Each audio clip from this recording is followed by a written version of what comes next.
Have a great amazing day. I'll have a great amazing day. Have a great amazing day. I hope you have a great amazing day.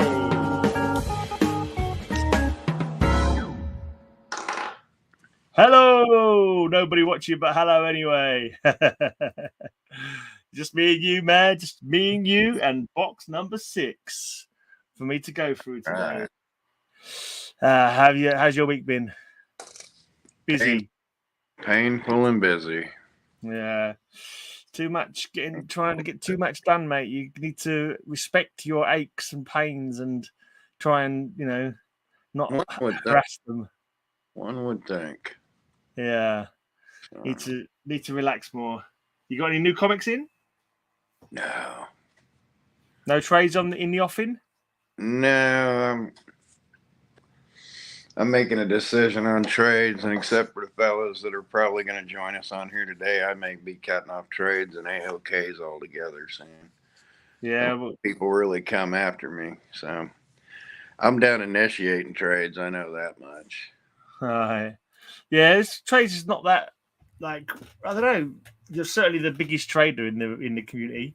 Yeah, I mean, a lot of people seem to give each other AOKs a fair bit. But when it comes to trading, you're the one that always after trading. Why you decided to stop? Just because you don't want to get rid of anything else, or you're fed up with trying to sort them out? I'm just fed up with trying to sort them out. I'm willing to give up all kind of stuff.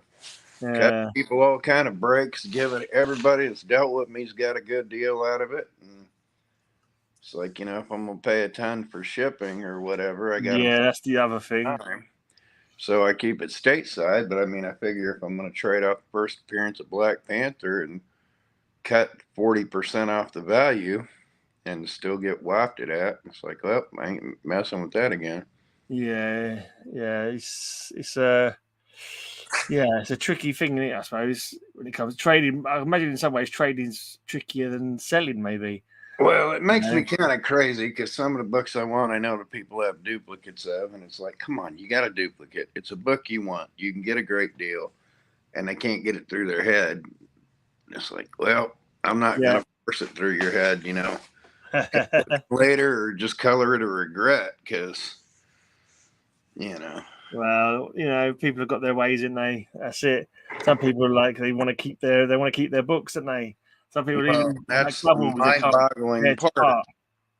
When they got multiples and they can work around that, and I'm willing to do cash trade deals, and like I said, some people have got different ways though. Some people don't like. Some people aren't into trading. Some people like to keep their doubles when they've got doubles. I'm one who would never buy never knowingly buy a double. I'm not. There's no comic book that what's the point? I can only read one at a time, so I don't want to get more than one of any. What I mean? Yeah, there's only a handful of doubles I'd want, and that's either sealed stuff where I'd actually want to read what's inside of it, or an autograph book that's sealed up. Well, you quite like your doubles, are you? Because you have different variants. You'll have a blinking, what do you call it? A shop one, a blinking direct market one. Variants are very different. Those are different. Like I said, I'll have like the Whitman variants, or exactly. That's price variants. I'll have different books from around the world or whatever. Exactly, yeah. But unique wise, but as far as collecting books goes, I don't even want a second copy of Giant Size X-Men 1. I just send straight off one of them. Or upgrade or whatever. But a lot of people talk the talk, and so few people walk the walk. They're like, hey, I'm going to do these high-end things. All right. So I lay in a high-end kitty out, and I say, your deal. They're like, oh, nope, can't do that. It's like, come on now. I'm going to do $100 trades or $10,000 trades. Not with me, you won't. Or just simple AOKs. I'm just going to start showing what's in my box. There's only one person watching. Ray and Mark might be in later on. So it's my Superboy box. I'm kind of hoping Johnny pops in. Sorry? I'm kind of hoping Johnny pops in. Yeah, we shall see. If Roger wants to link, let me know, Rog. Superboy. It's my oldest Superboy, number 94. That's cool. Nice. traded away my Superboy like 74, the first appearance of Beppo, the Super. Oh yeah, Beppo the Super Monkey. I quite like these. They're Kryptonian Fault Beasts. They turn up more often than you expect. You can tell what it's thinking because it projects what it's thinking on its sail. On its sail, it's kind of weird. Yeah, the Kryptonian Fault Beast. Fault Monster. That's what they're called. Fault Monsters. Right, this one I read just recently, actually. That's what I only got a little while ago. Superboy's putting all kinds of blunders. Instead of putting out the fire himself, he's calling the fire engine. What's come over you, Superboy? You're pulling one boo-boo after another, says Lana Lang. And here he's pretending to be dead. And for some reason, Crypto's pretending to be dead as well.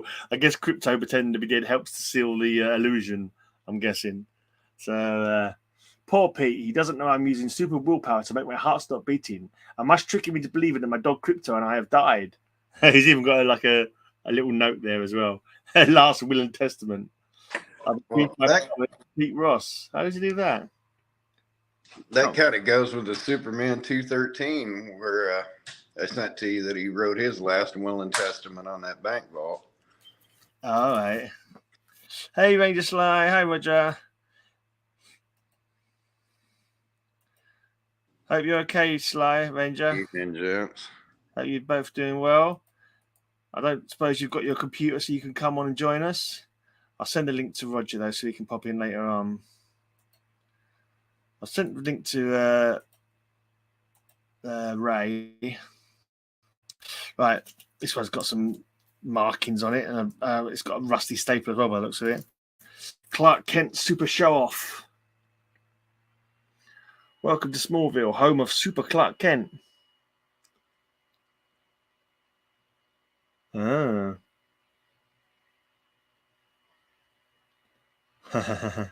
He's having a go at Lana as well. Aren't you mad at yourself, Lana Lang? As soon as I replaced his Superboy sign with that new one of me, everyone will know that the timid Clark you always laughed at is a famous hero. And she's all like, oh, gosh. Gee, Willikers. Metarog's asking you about trades. Now, like Roger, I'll do trades with. Ray, I'll do trades with. But hey, look who's arrived. It's the auction vogged king, Mark himself. I don't think I'm anything at the moment. Did you sell everything? Yeah, I sold quite a bit of stuff actually. There was a few technical issues this time. Did you sell the 20? I did, yeah, I did. Yeah, I sold 20 mystery boxes, yeah. Cool. I watched the video. I didn't quite understand all of what you were saying. And if I do this, I'll get that, and you can get this, and it'll be this. And I was like, huh?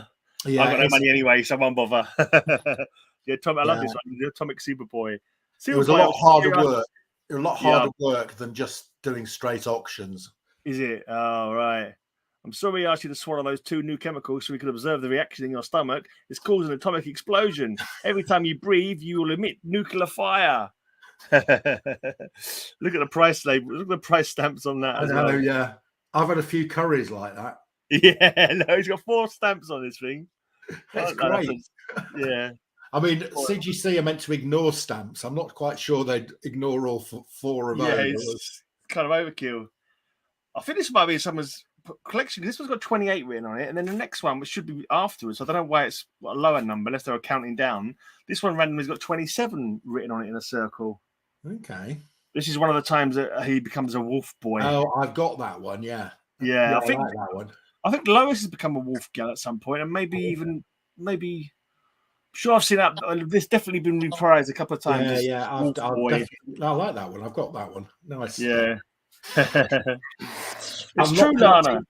I've got a few Superboy. I'm not deliberately collecting Superboy like I'm deliberately collecting Lois. Oh yeah, I like a good Superboy. I do enjoy a good Superboy. If I see them, I'll pick them up. And often they're not that expensive either. I can normally get. No, they're not. They're not often. No. So it's true, Lana. Superboy has abandoned the human race to become king of a wolf pack. so matter of fact, he's like, oh, okay. As you do, you know. As you do. He's got one look at him with some wolves. How do you know he's become king of the wolf pack and he's not like just... It's one of those daily choices you make, isn't it? Yeah. Oh. And here we have Ultra Boy, Ultra Lad, come back into the past. He's about to reveal Clark Kent's secret identity. Oh, no. Superboy and the 5 Legion traitors. Ooh. This one's in a really bad condition, but it's all right. The cover's not in great condition. It's got massive writing over it. Somebody's written a big 4 over it. I think it was 5p at one point, and then they put it down to 4p or something like that. I'm not too sure, but yeah, it's got 5 and 4 over it. Yeah, it adds to its charm to a certain extent. Yeah, but if I saw it going for cheap without that writing on it, I would certainly do it. Lois was more of a Jungle Girl cover, wasn't she? Yeah, quite often. The wolf cover is a recycle of the old House of Mystery #1. Okay, so and there is definitely some more. This is one of the there's quite a lot of puppet covers. One day on Cover Slingers when we're doing do puppets, doing Slinger's Choice. I think I there's a few puppet covers on these Superboys and Lois's. The one where the puppet of Clark is getting whipped. You can use the Trump cover for that one. Is there Trump cover? I don't want to. He's a puppet. Okay, all right, Super Baby. Oh, there we go. Super Baby's won the boxing world championship. Super Baby. Yeah, Clark, stop! Don't hit him with your bare hand, or you'll kill him. Oh dear. Now this is Kid Psycho. You've saved me again, Kid Psycho. This time with an anti-kryptonite shield protected by your eyes. What I'd give to have your powers. It turns out Kid Psycho is like losing part of his life every time he uses his powers. Oh, no. So he ends up having to quit using his powers in the end. Yeah. But the bottom corner's been cut off. Yeah. There you go. Yeah. Right. I'm looking for centennial ones as well. I didn't have 100 in this one, but this one his parents get I like that one. Reduced in age. Yeah. And they decide, Superboy, why are you doing this to us? We're your parents. What? Sorry, Dad, but now that I see you and changed you both to minors, you're too young to drive. Yeah. I mean, there you go. See how Superboy punishes his mum and dad when they become the wild teenagers. Right, this one, I saw this. This is probably the most expensive one in this box. I saw this in a shop in Croydon, Place in Space. Literally just fell in love with it straight away. And it's so nice condition as well, all crisp. And it was like, oh man, I'm picking that one up. It cost me 15 quid. But it's just such a great daft cover. It's got Lana Langer's Insect Queen and this guy B-Boy. Keep away from my hive, human, or B-Boy will sting you to death. Fantastic. Since Lana became the Insect Queen, she's lost all memory of me as Superboy and her past life. And it's just such a great cover. There's 2 insect people on there. It's just like... Yeah. I've never seen that before. I love it to bits. Yeah, and introducing B-Boy. You'd think you could only be able to use his sting power once, wouldn't you? And then he'd die. But that's why we've never heard of him again. Yeah, exactly. Yeah. It's like being called Mayfly Man or something like that. Oh, yeah. Lemming Boy. One right, right, got a couple more. There's a nice Superboy Giant. I know a lot of people don't like these bifurcated covers and these covers that are split into, but I think they're great. I love these covers when they all split up like this. It's just more to see, you know, more little bits. It depends what's in there. I mean, you've got a bit of interest. Your cover keeps your attention, doesn't it? Exactly. What's that? Who's Saga Kid? Kid Krypton. Yeah, lots of good stuff going on there. But this is I think this has been reprised as well. Nice. Tigers. I've seen quite a few tigers on covers. One where he's saving Lana for some tigers as well. And this one he's letting out the kitty because he's Super Baby. Me let you out of cage, kitty, so me can play with you. All right, and this is the last one for this bit. I think I saw this one in your halls, maybe. I can't remember. I think I've seen this one. No, I don't think No. I saw someone. A hero who was braver than Superboy. Yeah. No, I haven't got that one. Supremo. Yeah, it's quite a good story actually. This is like this kid. I think Superboy kind of makes it look like he's got great powers and that because the guy's like got terminal disease and he's like he hasn't got long to live. And so Superboy sort of makes a scenario so it seems like he's saved him so that he can feel that he's, you know, done something great in his life kind of thing, you know, just like a nice gesture to a dying kid kind of thing. I think that was the basis of that story. It's quite cool. You bought anything this week since last we saw you?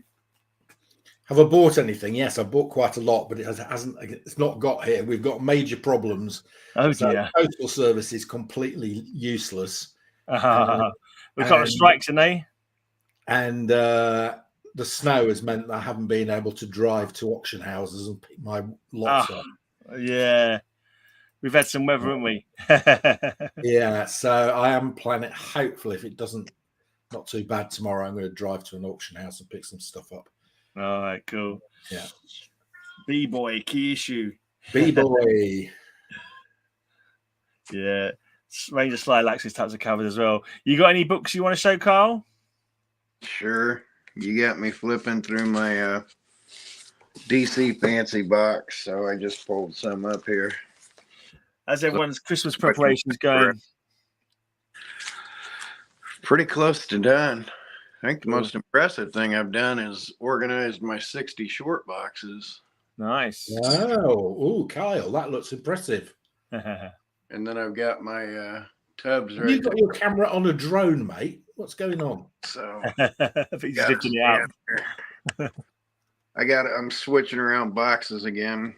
For the first time in a year, this time last year, I gave away 1,000 comics. And I shuffled through all my boxes and had to repack them and started to get back into putting those back where they went. Then the kids moved in for 6 months. So they got out and took the baby and the dog with them. So I got time and room to go back through my boxes again. So yeah. I'm going to move this Boy Commandos number 9 over to my war box. That looks like an old one. Like 1943. Yeah, that's old. 43. All-American Men of War, number 7. Interesting. That's like 1950, somewhere between 51 and 57. This Superboy box of mine has actually got a couple of war comics at the back. And I'm just going to show these again just because they're here. An old fun house of mystery. Oh, nice. I like the old house of mysteries. Now, this front run here, I've got because of right above his tentacles there. Date stamp. Date stamp in 1961. Yeah. Oh, now this is one you're going to be wanting. Superman style Jimmy Olsen. Number 40. I've got that one. I think I don't believe it. That's my birthday comic. Oh, well, 1959. Stamp is my birthday, but it says October on it. Yeah. August 19th, 1959. Oh, yeah. I know they hit the shops a bit early. Maybe it hit the shop earlier than October. Yeah, they do. Well, they do 2 to 3 months in advance. Yeah. The date on this is the take it off the shelf date. They ship it. That's why these months are on here. Yeah, they're 2 or 3 months ahead. They give them, don't they? Yeah. They give them 2 or 3 months ahead, and then this gets pulled off the shelves in June. That's why the date thing's on there. My first Jimmy Olsen is number 41, so that's one before my first Jimmy Olsen. There's a 1977 date stamp. Hey Nolan. Who's dating those, Kyle? Is that the retailer who's stamping them when they get them?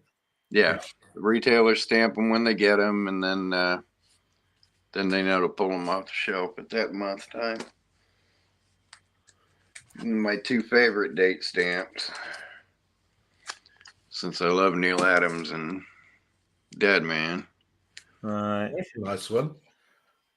Date stamped on his finger there. Yeah. But my favorite date stamp as of yet, I never tire of showing this one. Is it your birthday? My actual birthday is on that finger. Now, I was 2 years old. Oh, yeah, no. I was 2 Yeah. years old when that came out, but that's November 18th, 1968. So it's actually technically a birthday book all day long with that one. All right, but just birthday, second birthday, basically. Yeah. Now, this I always love showing off now that Alan has the highest graded copy of it. Yeah. That's what your wife's dad said on your first date. No funny stuff. Yeah, no funny stuff from wartime. And this is a weird one, too, because it has the 2 staples. Okay, yeah, a lot of them only one staples, aren't they? In Most of them, by summer of 44, they were all one staple.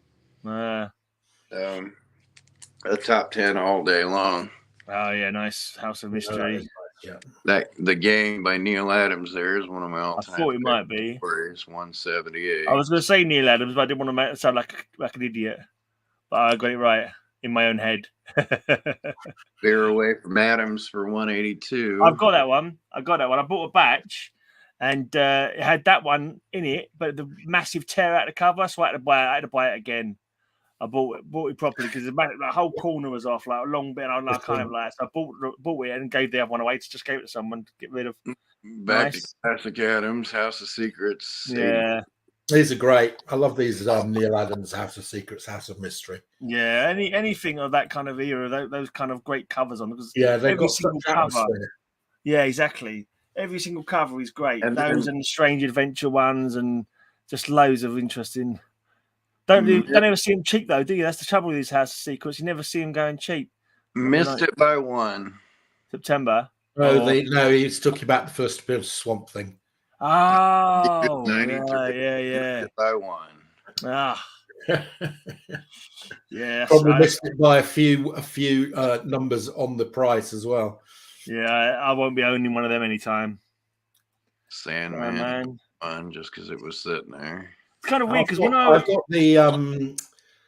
the print defect on that one. There's purple one. Yeah, the purple one. Yeah, I think I mentioned it before, but for some reason that was the first Sandman that I saw, and like I don't remember where I saw him. It must have probably been like a DC Presents or something like that. So that was always what I thought of the Sandman. Then the other Sandmen come along afterwards. I don't own any of those run. Shadow. Get this to Mike Kaluta and have him sign it. Yeah. Shadow number Great 1. cover. It's a cool looking character, old Shadow, isn't he? There's a nice classic kind of mystery man look. Nice, Strange Adventures. You. 183. Is that the Shadow from the Shadow Knows? Yeah, the radio show. Yeah. What evil lurks in the hearts of men? Who knows what evil lurks in the hearts of men? The Shadow knows. Yeah. Superboy and Crypto. Oh, that's nice. Oh, I've got that one. Yeah, he's left home, hasn't he? He's being a typical moody teenager. Yeah, he's either leaving home or leaving the whole planet. It's quite an off regular occurrence. But Crypto is keeping him company. Introducing Aqua Boy. Fished him up. Oh, is that right? Is that his first? Was that the first Aqua Boy then? In that first Aqua Boy. Yeah. Okay. It's not Aqua Lad, but it's the right. It's a different Aqua character, right? Yeah, I was wondering. Yeah, Aqua Lad, of course. Yeah. Because Aqua Lad, original member of the Teen Titans. Yeah, Garth. Yeah, that one I do believe the story was that's. Hey, you shouldn't be showing Superboy because I might be showing these in a minute. That's actually Arthur as a kid. I'm pretty sure that's what that story skip is. The Superboys, just in case you're doubling up on me. Get the Superboys, okay. Actually, don't worry about it, because you might be showing something that I want for the future. So, and then there's that one. Yeah, that's a breakout one, isn't it? Is he breaking him out? Isn't he? He's the smashing through the bars. All right, getting away from the Superboy. This is a not bad run. I paid like $2.50 for these. Man of Steel. 17, 18. Doomsday. Is it Doomsday? Yeah. All first prints. Okay. And they sent me back less than $1 a piece. Cool. Good deal there. So, I always thought that I had the Doomsday run when it came out. I thought that's what I read about when I started collecting. But I realised later I actually just had the trade of it. And when I came to sort of go for my Superman, I never had any of that run. I only had it as a trade. I think I've got them all now, though. I think I'm. You going to be bringing more Jimmy Olsen? Not today, no. That Jimmy Olsen's in like box 27 or something like that. 103 from 66. I'm gonna dig out Jimmy Olsen 100 because in that one he's getting married to Lucy Lane, and I'm gonna change it to Matilda and show it on cover swingers. Is that a vampire? It's a bit sort of That's when it's a bit sort of Rocky Horror Show vampire. That one. Yeah, that's one of Kirby's creations in the Kirby year of Jimmy Olsen. Oh yeah, he did Olsen, didn't he? Yeah, he got Olsen as the tryout. They said if you can bump sales for Olsen, you can do the other one. Yeah. Oh man, I wanted to be on Centennial Slingers, but I'm gonna be on my way out to my mom's. I don't think I'm. Yeah, you said That's not a bad. It's one of my favorites. Number one, got some chunk, but that's the one you got like in your auction, wasn't it? And that one as well. The first Constantine. Very nice, Kyle. Yeah. Nice tight high grade on that one. I only got 2 more of them sitting here since we're showing off DC. Back Cotter number 1. Who the hell is Cotter? Some crappy American sitcom. Sitcom. Yeah, TV sitcom. Yeah. That is John Travolta right there. Oh, Rayman's here. That's where John Travolta came from. Rayman is here. Hey. Hey, Ray. Hey, and then this Wonder Woman 114. That's nice. I haven't got that one. That's really nice. From 1960. Cool. All right. Let's grill Ray then. Let's put Ray on the big screen, and he can show us. You all ready to show us some comic books, Ray? Put you on the spot as soon as you get here. How's your week been, mate? Very good, very good. I just got that. I had to put Christmas lights on the tree. Yeah. Ate dinner and watched my show. What could be better? Yeah. Yep. I'm a big GH fan. All right. GH. General Hospital. Oh, right. Isn't that about a million years old? Yes, it's very old. Very old. General Hospital, is that still going? Yes, it is. My God. Almost 50 years now. Since you're big into General Hospital, I'm pretty sure you're going to be able to do it. Name the character. What? Name the character. What character? Let me put you on the screen so you can see it. Rick Springfield. What about him? Oh, he was the doctor. Yeah. On General Hospital. Well, the dog. Dr. Noah Drake. Come on now. Yeah. You lost me. So what? That was a long time ago. Graham the Australian rock star to Coronation Street land. Yeah, gosh, no thanks. All EastEnders. I can't stand soap operas. I just can't hack them. Not for me. 50 years. What's been going longer, Coronation Street or General Hospital? I think Coronation Street, didn't that start in the 60s? Yeah, I think it might just be. Did General Hospital. Yeah. Well, that's not 50 years old then, is it? If it started in the 60s. Look up longest running soap opera. If it wouldn't be 50 years old if it started in the 60s, would it? Unless it started late 60s. I don't know. Is it 50 years old or 60 years old? I remember my mother watching it. Yeah. General Hospital. You got any comics you want to show, mate? Yes. I got a box. Enough about crappy soap operas. Let's see some comics. I got Spider-Woman. Is the longest running soap opera at 61 years. Number 2. Yeah, we win, Mark. We win. Yeah, yeah, love a bit of Spider-Woman. She looks good in red, old Spider-Woman. Lot of gaps here. Right. Yeah. She has some good villains, actually, Spider-Woman. I read her run a couple of years ago. Actually, it's probably 4 years ago now. Jeez. No, 2020. Yeah, no, a couple of years ago, yeah. She's got some good villains. Werewolf. They all end up... I've got that one. That's nice. That's a nice one. Most of her villains end up joining with the Shroud to form the Night Force. I think they're called the Night That's Force right. or the Night Yeah, Shift. the The Night Shift. Night Shift. Yeah. Like they're kind of like they're actually villains, but they don't know that the Shroud is actually using them to fight crime. Like so, he's kind of like controlling other criminals. I'm surprised they never got a comic actually, because that was a good concept. Yeah. Actually, when you think about it, it's like let's say it's not exactly Thunderbolts, is it? But it's not like a million miles different in the, you know, where they were villains pretending to be heroes. Yeah. These are actually villains and meant to be villains, but he was using them as a heroic force without their knowledge, kind of thing. Spider-Woman. To know her is to fear her. Mm. Where flies the gypsy moth? Yep. Pretty cool colors. So you can make your clothes jump 3 feet to the left. So apparently, General Hospital was 60 years on the year 1963. It started. Yeah, so it's a year behind. It's a year behind Coronation Street. Cool. Has there ever been a Coronation Street General Hospital crossover? That would be no. Nice buns cover there. Oof. Yeah. Wow. So you could crack a walnut between them cheeks. I think she is cracking a walnut between the cheeks. I'd eat the walnut, I tell you. Oh, funny.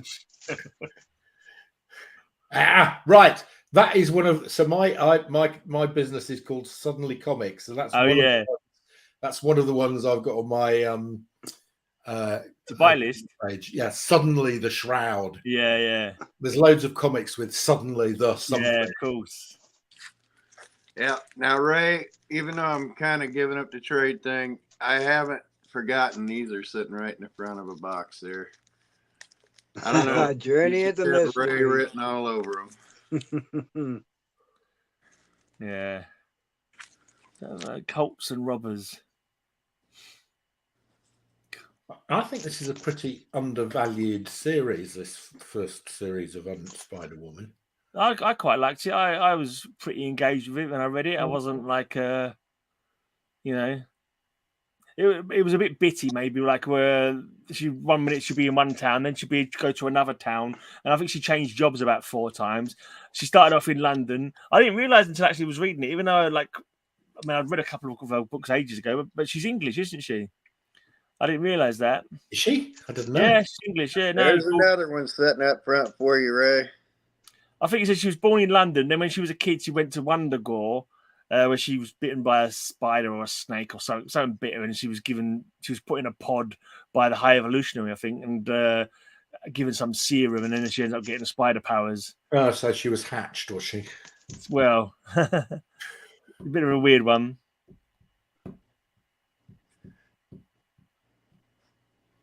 Well, we've had about 5 of them now, haven't we? What, Spider Women? Yeah. I know there's at least 2. No, I don't know. Well, yeah, no, because that's right. There was because is it May Parker? Is it? Yeah.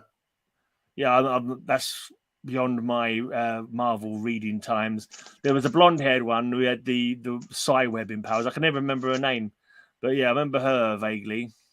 So her. I think she was in West Coast Avengers for a while.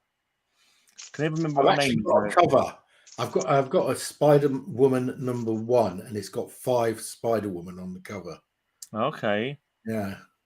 There's Spider-Gwen and that kind of thing now, isn't there? Yeah, there is. Yeah. Yeah. Oh, that's Turner D Century she's fighting there, isn't it? He was a quirky little character.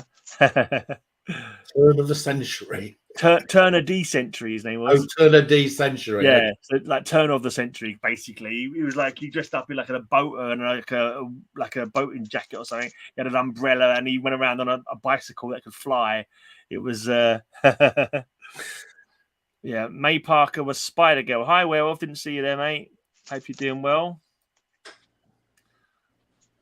Watching the football, I guess you are. Yeah. Cool.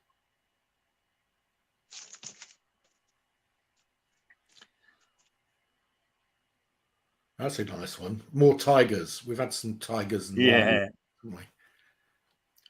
At one point during her run, Viper convinced her that she was her mother, which I thought was a bit weird. I didn't realize Viper was that old. Because you look at Viper in the comic, she doesn't look like she's old enough to have a full-grown daughter. You know what I mean? You know, they don't. Do you know how Viper women age? Well, she hasn't actually got any snake powers, has she? She's just called Viper. I don't believe she's got any actual powers. Okay. She's just a blinking nihilistic,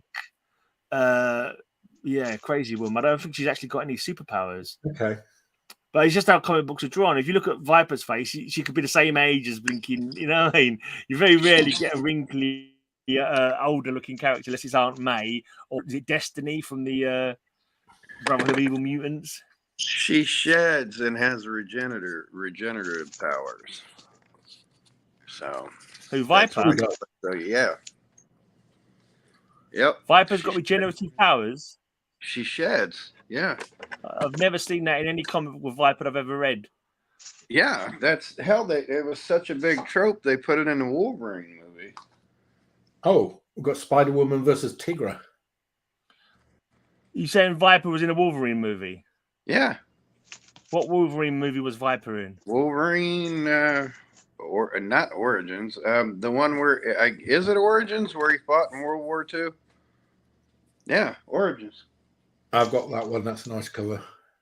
Yeah. So there's a Wolverine Origins movie. Is there? I didn't even see you go by them. Did you have 37 and 38, the X-Men crossover? Is there a Wolverine Origins movie? Has anyone seen that? Yeah. Other than you, Carl, you've said yes twice now. I'm trying to get independent verification. Is it a cartoon movie or? No.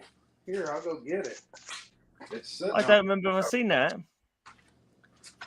What, it's all set in World War II? Or just what? Well, in the comic books, I've never seen Viper have. I've never seen her shed her skin or have regenerative powers that I can recall. Yeah, it's from 2009. What, Wolverine Origins? Yeah. Probably got it and I don't remember. Yeah, it's not Origins, it's just the Wolverine. Oh, right, so it's not called Wolverine Origins then. So when you said yes twice, you actually meant no Origins twice. Wolverine. It's the Wolverine. Sorry. So just called the Wolverine. All right. There she is, right there. All right, so basically it wasn't called Origins like you were telling me it was. All right, that's all we need to know. Thanks. She's sexy. But yeah, okay. there's Viper right there. Let me have a look. I can't remember. I have to watch that again. That's supposed to be Viper. That's Viper right there. The blonde woman's meant to be Viper. Yeah. And she's in a team with Wolverine. No, she fucks him up. I mean, that's a nice way to put it.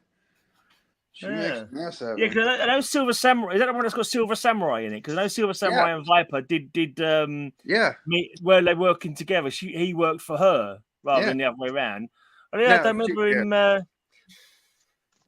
The one where he starts off with the nuclear bomb falling in Japan, and he that's what this is. And that's supposed to be Viper, is it? Okay. I don't remember the comic books of her having any regenerative powers, but yeah. Yeah, there are 3 Vipers. Maybe it's a different Viper. She's not a Viper who was the head of Hydra and also the Serpent Society. Yeah, she is. But I mean, that's been a trope with all them forever. That's why Cobra stays young and all that stuff. They've been using that forever. They shed and they're regenerative. It's called X-Men Origins Wolverine, apparently. No, X-Men Origins Wolverine was with the Ryan Reynolds. Oh, whatever. I don't know. So many films now. It's hard to keep up with them. Yeah. That's what I said. This was the one with the World War II stuff with the bomb, but yeah, I haven't got the greatest of bloody memories. So there's this one. I've long since quit trusting my memory. Yeah, it's that one. Yeah. I had no idea that was meant to be Viper. Mind you, maybe I realised it at the time, but yeah. But yeah, when she gets damaged, she just kind of splits her skin, peels it off, and regenerates. Okay. That's how they explain their healing Yeah. factors, or like the whole Kirk. Does anyone remember her doing that in the comic books? I can't remember her doing it in the comic books. The Turner. You got all the Turner variants to that? I'll look at the Marvel wiki in a minute. All right, let's have a swap over there. That's lots of nice Spider Woman there. That's a lot of Spider Woman. There you go. No idea there's so many. You got all the Turner variants to that Fallen Sun, Ray? No, those are the only two I got. All right, you want to show something, Mark? You're not showing anything yet. You bought something to. Yeah, I've got a few little old things here. Yeah. No Spider Woman. No. Have you read your Punch magazine yet? Your Punch book? I've got my Punch magazine sat by me, but I am waiting for my Punch number 1 to arrive to work out whether it's a real one. Because you will have to make a call to me. Call doesn't think it's real, so I'm going to wait till it You'll arrives. know. You'll know the minute you put your fingers on it. You'll know. Yeah. So that's not arrived yet. Great posters. So I've just got a few little digest comics here. If the letters are indented and it was printed on a letterpress and it's indented, it's 100% authentic. Because it would cost a ton of money to even fake that now. Absolutely, it costs a fortune. So I'm just let me get the one I've got here. I know I've shown this to Carl, but I don't know if I've shown it. So this is congratulations, Gray Man, on that win over Night Tiger's Christmas special. This is Punch Volume 15. So basically, this is 18. No, don't bring that up, Ray. Don't bring that. It's just the second time, right? Second time in about a week that I've won a prize on a channel, but don't get sent it because I'm not in America. So it's like it's just man. It's like if that happens, Gray, Gray. If that happens, you need to give them my Stackery address. And a nice blanking old comic book in there as well. Like a lot of reprints, and then a nice old. Strange Tales, I can't remember what it was now, but it had a couple of stories in it, one of them 60s Marvels. But c'est la vie, such is life. Mark, if I could reach through the screen, I'd just choke you for this, man. He's holding a grail, and then he's talking about getting an even bigger grail. Yeah, so this is Punch Magazine, 1841. The first one came out, and they published weekly. For ages until about 1960, not until the 1970s, I think. So this is 18. And then what they then did is every 6 months, they took the 26 issues from that 6 months and they put them in a bound volume like this. This is about the 7th or 8th year it's been running. So this is why it's volume 15, because there's 2 volumes a year. And it's just unbelievable. It's the paper quality is fantastic. The fact that the binding, I mean, just look at this binding. And then you can see here, we've got a preface with Mr. Punch showing the year 1849. Pre-Judy. That's pre-Judy. Pre-Judy, yeah. And the big historical event around this is in 1848. Of course, we had the French Revolution. So there's lots of stuff in here, relating to the French Revolution and the politics going on in Europe at the time. It's unbelievable that something like that is that cost me £13.50. Because it was delayed, I complained to the seller, and he said you can have it for free. So he refunded my £13.50, and then it got lost in the post. It arrived 3 weeks late, but there it is. Nobody's going to fake that. That's all right, isn't it? And then sell it. It costs too much money to fake it. How much would it cost you to fake that? I mean, just doing the binding would cost you more than £13.50. Yeah. So it just goes to show things that you think would would be worth a lot of money. £13.50. It's a steal, isn't it? It's like it's a historic document almost, isn't it? It's like if I would have had hair, I would have ripped it out. When he found that, when we were on the phone, if I'd have had hair, I ripped it out. And I'm always brain farting because I'm always saying, I'm always juxtaposing comic and cartoon, and I always say they came up with comic. They came up with cartoon. They came up with cartoon. They coined the phrase cartoon. That is where cartoon was first used. Yeah, and if Mark gets that number one issue, that is the first time the word cartoon ever got used. I've come up lots of political cartoons in here. I'll come up with a phrase for you, Kyle. Truth adjacent, because you're telling the truth. It just happens to be for a different fact. That's what it seems. My brain is going away. My brain. I think the cancer found my brain, and my brain is rotting away. Exactly. Truth adjacent, Kyle. You give us a great story, and we go, quite right. But it's like a different. It's a different. Which fish and chip shop was that, Kyle? Something else. Yeah, he's mixing up. But you know what he's getting at. He's in there somewhere, but it's like it's finding what it, pinning it down exactly what it is. But I've just looked up the Bible, by the way. If you get that punch one, the historical significance in comics and cartoons, it's 10 times more important than Action Comics #1. 10 times. 10 times the price, though. No, but it's not. But it should be. But it literally should be. Yeah.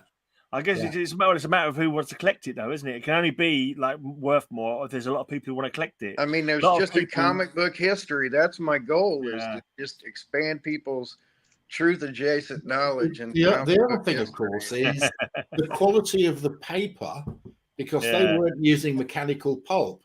So these things are much better preserved than Action Comics 1.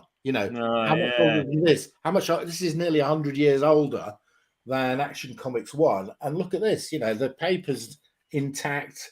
The print quality is amazing, because they weren't using cheap paper and cheap inks. They weren't being quite so wholesale with producing them either. They probably had a slower production method because you'd have a hand printer. It looks like an old It looks like an old slot machine, but you pull the press and handset letters would come up and slam it. When I was doing my printer's apprenticeship, we'd still do stuff on that. Yeah, that's true. So it's not just the actual history. You have to handset the old Pica lettering and things like that. So it's not just the history on the page; it's the history of the pages as well, which is interesting. Like you say, a whole different. Probably the binding process was blinking. And then something else mind-boggling about that is a lot of those aren't actual drawings at all. A lot of the art in there isn't drawings. They're woodcuts. Yes. That are inked over. Yeah. That's literal art on there. Like they do woodcuts and etchings and things like that. And put that in a block and shoot it out. Are there any stories on there, any jokes on there that you actually get, or is it too old? And not. Yeah, there are some. No, there are some, but I haven't got them in. You do have to decipher them a bit. I mean, we are talking about a different era. Exactly, much different era. Pre-World War I, even. Bloody hell. Well, and before that, this is before that's pre-American Civil War. We've still got slavery, that's pre. Oh God, blimey, yeah. So it's a very different world. Yeah, it's crazy, isn't it? This is quite an interesting one. I don't know if you know Shakespeare's The 7 Ages of Man. At first, the infant mewling and puking in his mother's arms. So there's quite a lot of Shakespearean quotes in here, and this is a sort of redoing of the 7 Ages of Man, but about the French revolutionaries. Interesting. What age are we on now then? We're like the 5th age of man, 6th age of man. Well, personally, I'm on about the 7th. Really? You're getting that far in, are you? Oh, we're in the computer age. That's what we're still in, the computer age. We're not in the wetting ourselves age yet. We're on the get off my lawn age of man, probably. I am. Once they irradiate your taint, you don't. Yeah, fair enough. Right, let's go for some more Superboy in box number 6. So much to see. Superboy's first foster parents. We got it too late. Another couple has adopted Super Baby, and that nurse who's coming to get him for them will see him showing off his superpowers. Oh, and look, Superboy turns into a bad boy. Superboy as the scoundrel of steel. Look at him. Yeah, thanks, Roscoe. Roscoe said I'm showing off my high school yearbook. There you go, Roscoe. Oh, that's cruel. That's cruel. That's cruel but fair, I'd say. Cruel but fair. Close, Roscoe, close. Meccano Master. He invented the dart bomb that could penetrate Superboy's invulnerable skin. Ouch! What agony! Ha! What ecstasy! He's a villain, no mistake. Who's that? What's his name? He's called Meccano Master. Meccano Master. I don't think he ever appeared again. The name doesn't exactly, cry out for an ongoing series. All right. Who is this fantastic foundling? Read Mystery of the Mighty Might. See, Superboy, me stronger than you. Who is it? One-off character that never appeared again. There's always I think there's about 4 stories where they adopted a Super Baby before Superboy. Oh, okay. It's just some craziness. And here's a nice split cover. Trifurcated, if that could be the correct word. I'm not sure. Ooh, trifurcated, yes. The army that conquered Superboy. Superboy and Crypto's most terrific battles. He's getting a punch in the chin there. The duel of the Superboys. Crypto versus the Super Hound of Hate. Yes, I want to go and buy it. Is it on the newsstands yet? What's that? That's Superboy magazine. I think you've missed it on looking at Yeah, I missed it. He's getting driven out of town there. The town that hated Superboy. Yesterday I was a hero. Today I'm a bum. Even my own parents despise me. That's been done a few times as well, being driven out of town. That happens quite a lot. Meet Lucky Lucifer, the gambler who never loses. Place your bets, gentlemen. The house is betting 10 to 1 that Superboy can't escape that kryptonite trap in time to save the train. Diabolical. What a diabolical villain. What a diabolical villain, yes, indeed. Yeah. The Kents always have that look. Oh, Jonathan, what are we to do? I don't rightly know, Martha. You're right, they do. That's their standard. Yeah. That's their standard sort of... You're even worrying about him position. being killed by kryptonite, or they're hiding something from him, or they're helping him hide his secret identity, or they're worried about his secret identity being lost. It's so much going on. This one's interesting. He gets challenged to a super fight, and whoever wins, that one has to die. And Superboy wins, and he's saying, "Let go of my hands, Superboy. You swore you'd kill me if I lost our fight. Keep your promise." And he said, "I was tricked into agreeing to this deal. Now I must drop him into the urn of crystal death. Don't welch, Superboy. Kill him." So yeah, interesting. No mercy for a hero. I bet he doesn't kill him. No, he gets out around it some way. But this is something you never see on DC Comics. It's a giant ape. Rarely see those. Very rarely. I hardly ever see any apes at all. Actually, on DC Comics, it's not a thing you ever get to see. Apparently, Carmine Infantino loved drawing gorillas and chimpanzees and apes, and that's why we get so many on DC Comics. That was one of the things they thought that they helped to sell them as well, didn't they? There were certain things that they thought if it was on a cover it would sell. If it was dinosaurs, motorbikes, gorillas, the color purple or something like that. Superboy's stolen identity.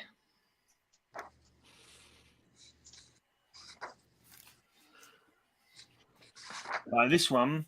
Son, I can't believe what I see in the mirror. You must change us back to normal. How can I tell Mum and Dad that the change is permanent? Yes, readers, from this day on, Superboy's parents will live with the fantastic faces. This one's got damage on it. It's got a tape pull. But this is kind of weird. For some reason, they decided to de-age them. So they went from looking like really old to looking 30s or something. Yeah, but earlier you showed them that they'd been reverted back to teenagers. I know. But this one actually stayed. Actually, after this, they stayed as young. Oh, did they? Oh, yeah, okay. for a long while. Yeah, I don't know what the reasoning behind that was. Here's one of super. Oh no, he's not blind. He's just got his X-ray vision blocked.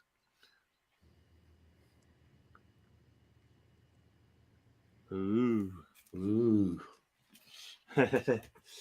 Clark, I was right. You are Superboy. You saw the movie. Now see what happens when Superboy meets Bonnie and Clyde. Yeah, Bonnie and Clyde, that well-known current movie. I'm not even sure what version of Bonnie and Clyde it would be. I wonder if they had to do some sort of licensing deal or deal with the producers of Bonnie and Clyde to do that. Oh, I don't want to thought so because they're real historical characters, aren't they? So I wouldn't have thought it'd me too. But yeah. The stranger who stalks Smallville. Jonathan Kent is useless to call for help. No one can stop Mr. Cypher, not even Superboy. Right. I just killed Lana Lang. DOA in cold blood. Poor old Lana. She's not dead. Yeah, pretty sure she's not. This one is tape pulled to rubbish, but it was cheap. You know, if they're cheap, I'll pick them up because I want to read the stories. It'd be nice if the cover was in better condition, but hey ho. Two Faces of Superboy. Is that me? Is that what I've really become? Green. Yeah. Green with scaly hands and claws. Superboy, you've got to keep trying, or Dad and I be swallowed up by this red mist. The challenge of the cosmic invaders. So you can see he's a little bit older. He's got some grey out his temples, but there's Marsh. She's quite young, isn't she? Yeah. Yeah. Foxy. I'll never see again. Who'd think Superboy would ever come to this? What a shame. Blackout for Superboy. I am blind. There you go. He's reduced to panhandling for coins. Those date stamps on there? Yeah. Most of the UK comic books had date stamps because they never had the UK price on them. So it's only got the 12 cents. So was it Thorpe and Porter? Was it the name of the company? Did a lot of them? Yeah. So DC didn't really do UK price variants very much. So not at that time, certainly. So when they arrived in the UK, Thorpe and Porter, who were the distributor, put that stamp on. It looks okay. I mean, they put them in strange places sometimes. Yeah. And unless it's smeared around or anything, as long as it's on there clean, it's not counted. It doesn't detract from the grade. But when they put it right slap bang in the middle of a supervillain's head. Speech bubble. Yeah. Yeah, a speech bubble. Yeah, that's right. There's a Lois Lane one where there's blank speech bubbles and they stick it in one of those invariably. Who wants to go next? You want to go again, Carl? I believe it's back around to you if you've got a few you want to show. Well, Mark just ruffled my feathers and incurred my ire because he normally charges for that. So here's my 1854 punch volume, the oldest one I had. Which again, very nice, is just pittance compared to what he's got and what he's getting. But here's a funny story. Yours was 1854. Yeah. What year was yours, Mark? 1848. Oh. Yeah. My grail was just to get one of the volumes from 1840s. Mark beat me to it. The ultimate grail is punch #1. Mark's going to get it. So I helped him get there, and, well, what a shame. He's got them and I don't. Nope, good for him. So, beautiful artwork you sound here. very resigned to it, Kyle. The growing world. Now, you see all that fine art there. How old do you think this book is? How old is that book? It's nice. I like the leather binding. It's leather binding. It's very nice. I'm going to go. I'd have to guess it's older because that's why you're showing it to us. 1830. No, I don't think it's as old as that. I'm going 1870. Well, it's even newer than that. You don't know. 1882. Oh, okay. Far off. And it's got this etchings and stuff in there. And again, this is by. Is that meant to be Darwin or something? What's that guy in front there? That literally is Darwin. That is man and animal life. Yeah, that's nice. And it talks a lot about Darwin in here, but you know, sold by subscription only. This is a bound volume. But Mark talking about this had me thinking, you know, of the stories of 1848. Now imagine 35 years later, and this is not a joke headline. A new race of people. Yeah. Who are they referring to? 1882, they found like an Aboriginal tribe in Africa. Right. And they classified them as a different type of people. Right, yeah. A different type of humanoid. And it's like, no, they're just smaller. Yeah. That's humanoid. They didn't know the science in them days, did they? You know?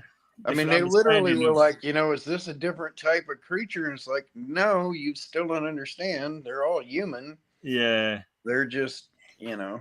What we take for granted now, though, is like, you know, stuff had to be learned at the time, isn't it? So, and that's 40 years after what Mark's got there. Right, blimey.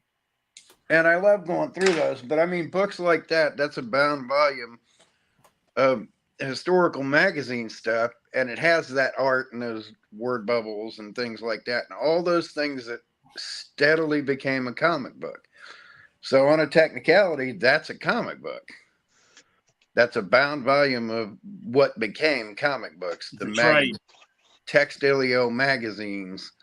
Have you got any of the old, like the Strand, that kind of thing? Where they did the old Sherlock Holmes. Have you got any old copies of that, or the old ones where they print up Christmas Carol, that kind of thing? I kind of wish Johnny. That's it. Wish Johnny was on here. He's got the first Flash Gordon like that and things like that. The the Dickens stuff is expensive because obviously is. I've got Mark Twain original stuff in magazine forms, and I've got. Yeah, you have, yeah.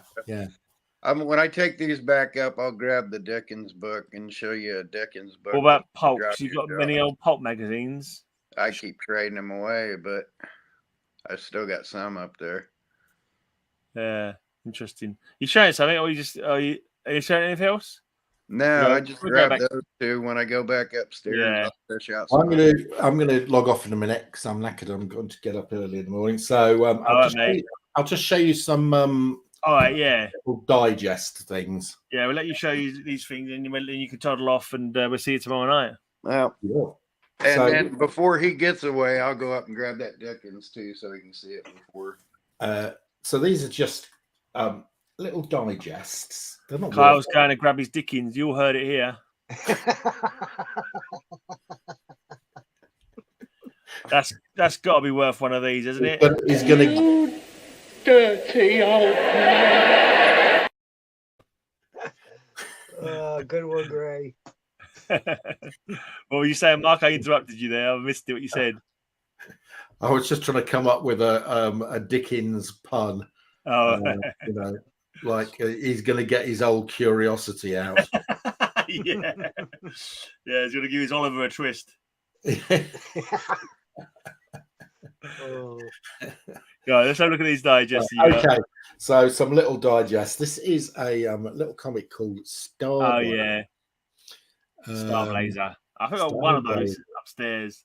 Have you got one? Yeah, I got one. I feel like I've read more than I actually have. You know, because I remember them. You know, I didn't buy them a lot, but I remember definitely reading them a few times. But I think I've got one sitting in a box. I'd never seen any of these, and then I won some lot, and they've got these in them, and I thought, what the hell are these? Yeah, they were just like commandos, like they were. Yeah, so they were produced by DC Thompson, who did Dandy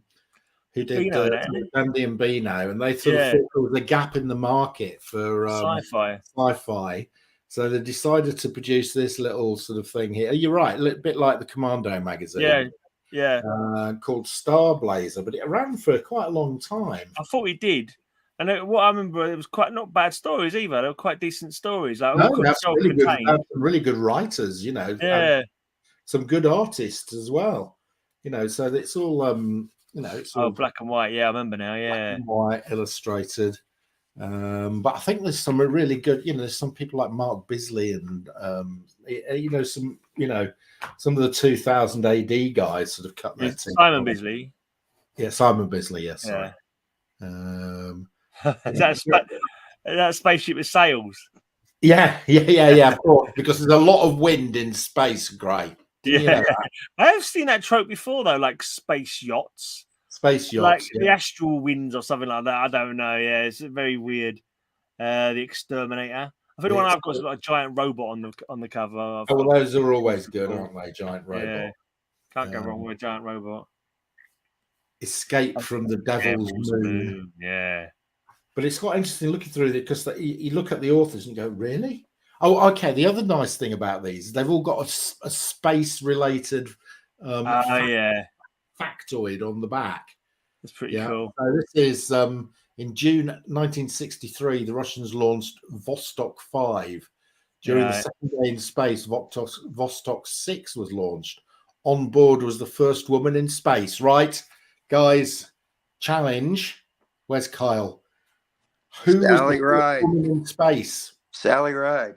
No. Valentina. Yes. Who said Valentina? I said Valentina. I don't know where it came from. In my head, that name popped up. Yeah, I think you win that. Valentina Tershkova. Yeah, I wouldn't have known the surname. Wow.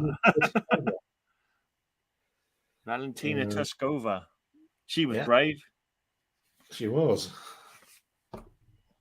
What was the name of that dog they put up in space? What was the name of the dog? The first dog. First Earth creature in space, wasn't it? Astro. No, it wasn't Astro, mate. It wasn't Astro. I feel I should remember. Here's my earliest issue of Star Blazer. It's number 6, Killer Robot. Petra or something like that, is it? Oh, right. Yeah, Killer Robot. That's nice. Cool. What year is that? What did it say? What year it came out? I think these were sort of 80s, weren't they? Really? Okay. I thought they might have started earlier. I'm not sure. The 80s. Maybe they are earlier. 1979. 79. Yeah, so this is number 6. So, okay, on April the 2nd, 1961, Russia announced that they had launched, the first man had been launched into space and safely recovered. Who was the first man in space? Is it? Oh, it was not Yuri Gagarin. Was it Yuri Gagarin? Yeah, Yuri Gagarin. Yeah. Right. Yeah. So this is really great because they've got all these little space facts on the back. Yeah. So yeah. So Laika was the name of the first dog in space. Yeah, that's it. Laika. Yeah. In 1957, the first animal to enter orbit when she relaunched into space aboard Sputnik 2.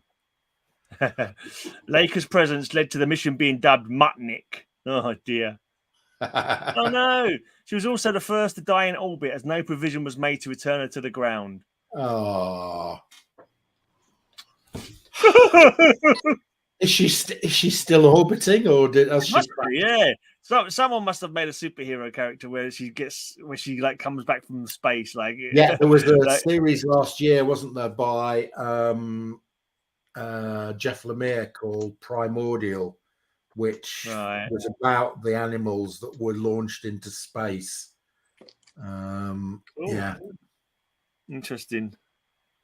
Cruel but interesting. Oh, Paolo knew before I even looked it up. Laika. There you go. Well done, Paolo. You're a wealth of information, mate.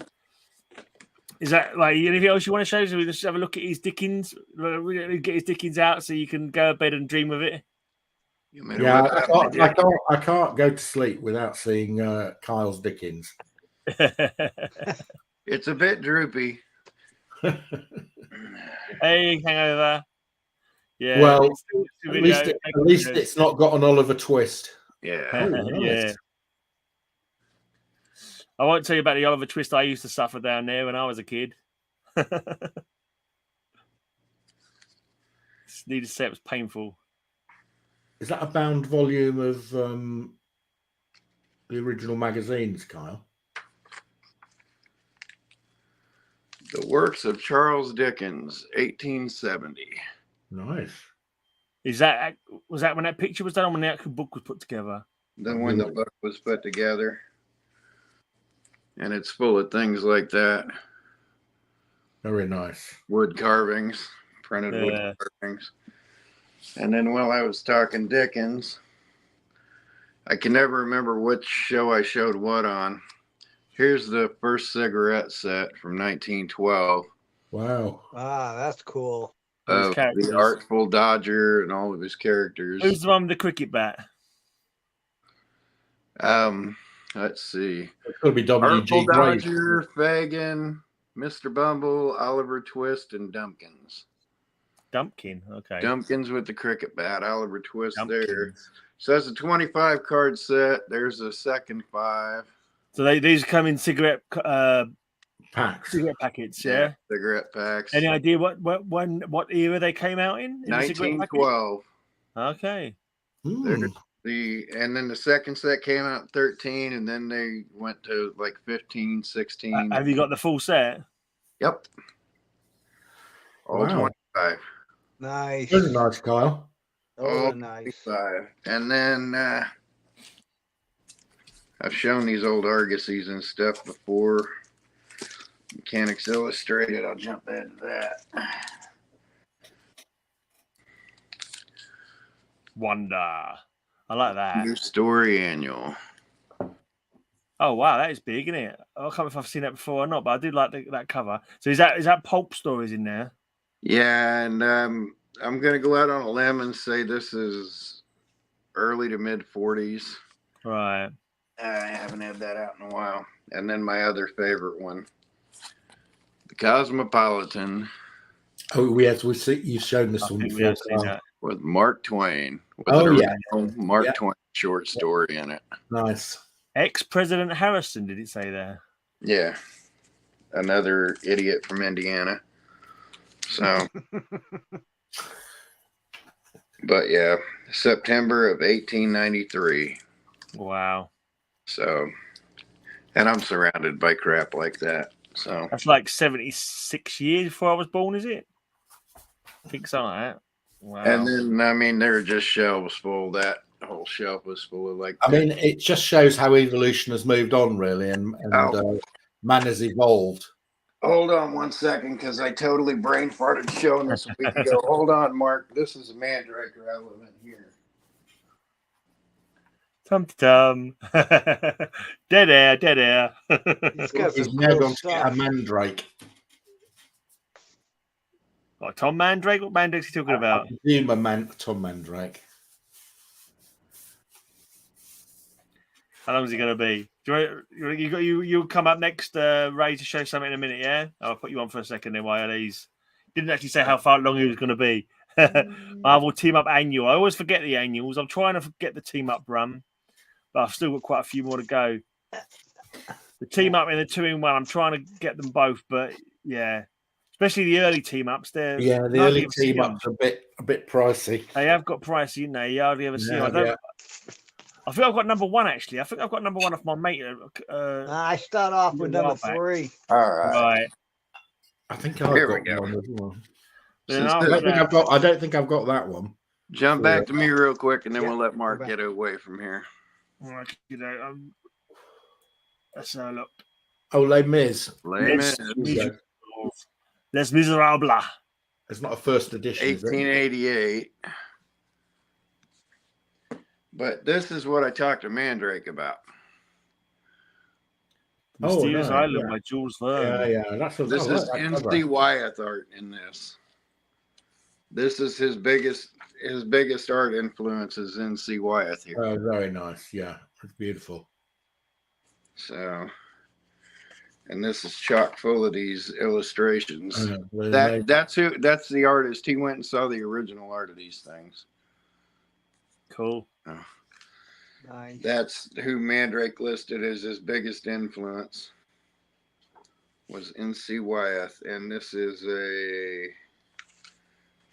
definitely not a first edition Vern. I have that up over my shoulder there, but it's a first edition with NC Wyeth.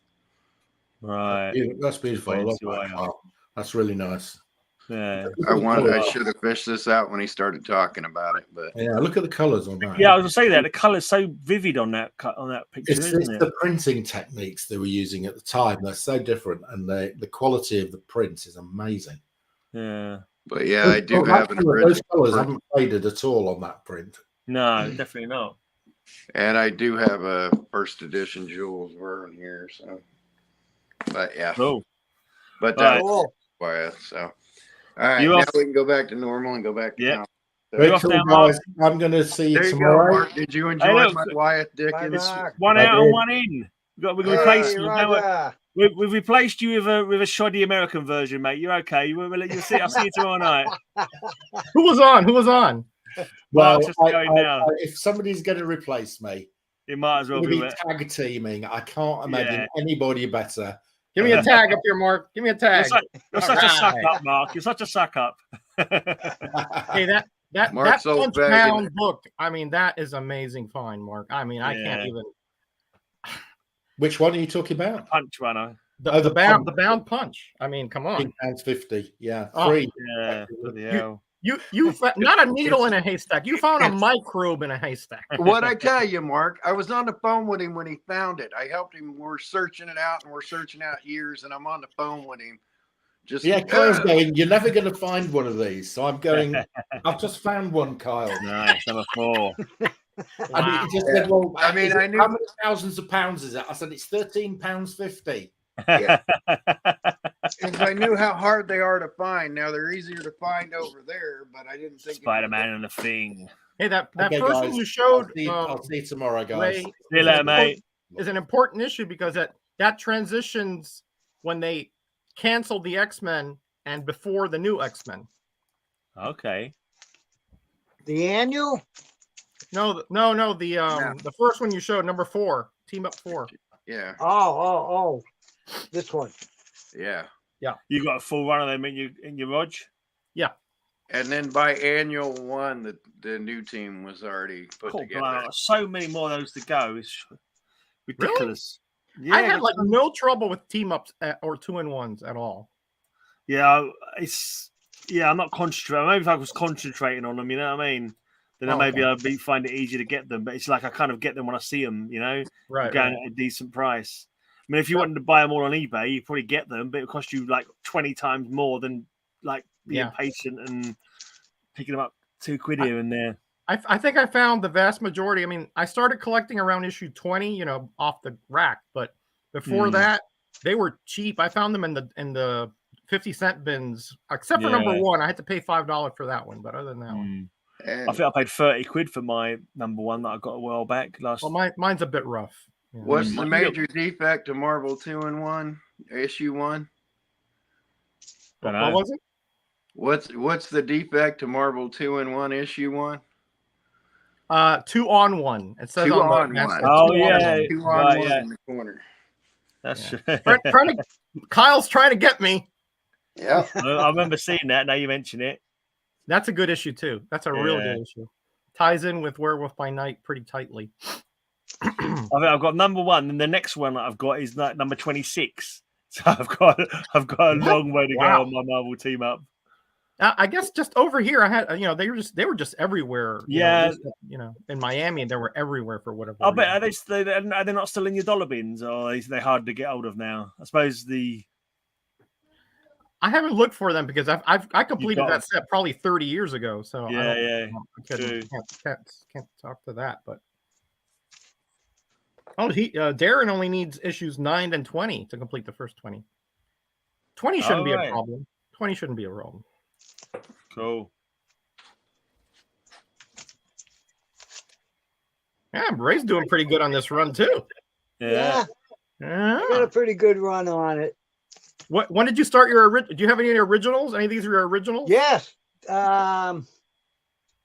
All the way from number 3. I bought that right off the rack. 3, 4, all of these. Wow. Nice. All the 20 centers I got right off the rack.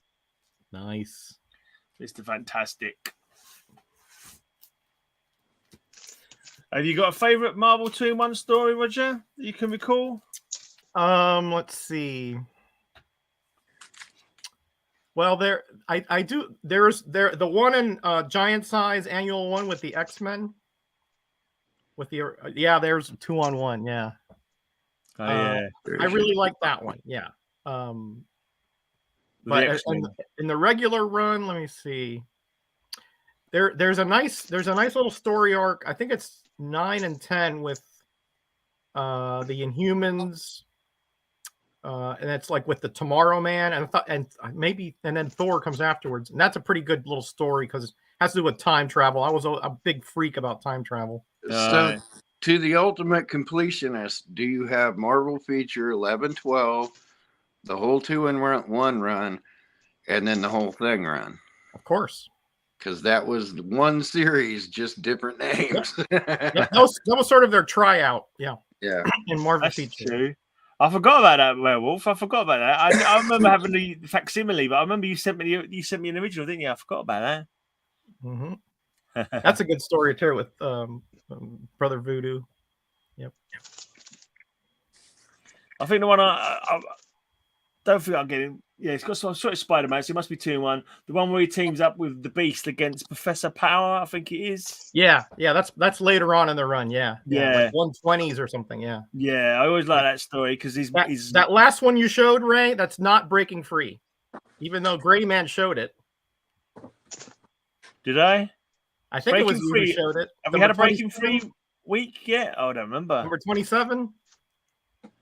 Oh, that's right. When the Hulk was busting in, I didn't have much time to go for my comics that week, so I kept saying, "That's breaking in, not breaking free." That's not breaking free. That's the guy, the prisoner, there's about to break free. There, that was my bamboozled exactly. Matilda, though.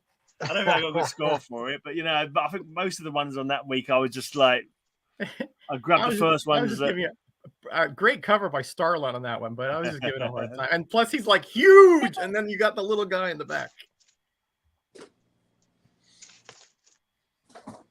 Yeah, Rayman's got some good. Oh, we traded for a few team ups, Ray, because I had one that didn't have a value stamp.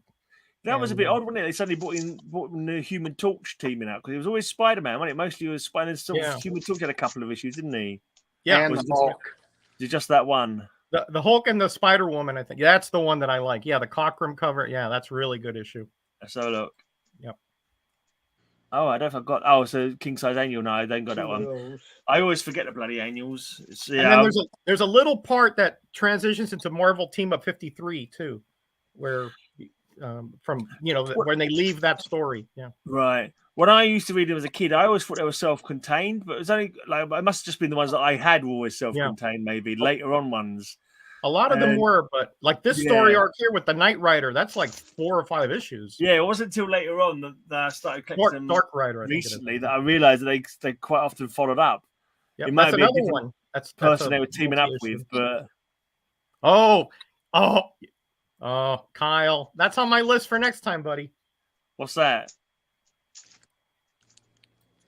Hold on a second, Ray. That's on my list for next time. America Best Comics TV. Ooh, okay, nice. Is that a promotional thing? Nope. No, it was sold, but it's focused on advertising the different cartoons at the time. They were showing, cool. Yeah. Cool. Spider-Man and Fantastic Four from 1966. I think Silver Age Dave is holding one for me, but if I can't get it from him, I'll hit you up. This is a beater copy, but still doesn't matter. You know me, doesn't matter as long as it's there. It's all they've both taken on Electro before, haven't they? They're both beating Electro like on their own, so like teaming up against him is almost cruel. That's what I said. It's like disrespectful, right? I mean, like. But I think the Blizzard is also shows up later. All right. Spider-Man Iron Fist. Yeah, that takes over the story arc that they couldn't complete by Byrne over in the Iron Fist run. Daughters of the Dragon. I think that's their first appearance called that. Is that right, Kyle? Is that the first time they were called that? The daughters? No, they were called that in Deadly Hands. Deadly Hands Kung Fu. Okay, yeah. I wasn't sure. Actually, if you want to see the issue, I'll go fish it out. I have it too. I just didn't remember which one was first. That's a key, isn't it? First Captain Britain in US in America. Yeah. That's like a $200 book right there. Yeah. Wow, really? That's one I always thought that I had, and then I realized later when it was a Marvel Tales version. Oh yeah, it looks very similar. Yeah. Yeah. Them Marvel Tales, they fool you into thinking you've got comic books you haven't. Yeah, I've made those mistakes before. Believe me. Yeah, when you've like got them as a kid, whatever, you didn't realize there was a difference. Like I thought I had a Submariner 1 for years, and then I noticed it was Tales to Astonish. Oh, right. Oh, I've got a Submariner 1. Yeah, you just got it. Oh. But I'm not pining after it. I'm just saying I thought I had it. Yeah, they're not ready for primetime players. That's a great issue right there. That's a fabulous issue. I think I used that on the TV cover slingers or something. Right. That might have been. This wasn't shown on Christmas or the other day. Yeah, I didn't show it, but yeah, I have it. That's the. Is that Christmas one? Burn work at Marvel, although he did it like 2 years before that, but it was published. Yeah. There's a bit of snow, but it's not really Christmassy, though, is it? I suppose Burn's first Marvel published. Oh, the Burn on No Faces Chat, you mean? Yeah. Oh, right. Okay. Yeah. I thought you were talking about the Christmas stream that you did. Yeah. I didn't show that one. Of course, Ray had like just tons of them, just a conveyor belt of Christmas covers. I bloody went to sleep that night. I could believe I fell asleep about an hour before you even started. I never laughed so hard, It's late for you, I know. Yeah, that was. I love the Griffin. That Griffin is a great character. I like any appearance of where he's on. He just looks bad to the bone. Where did he first appear? Amazing Adventures 12 or something, 13, maybe? 15. 15. All right, I don't remember that number. I don't know that. Amazing Adventures with the Beast. Here, give me a second. I'll get up and get it and show it to you. I got another box out here. I got it here. If you want me to pull it out, I got it right here. There you go.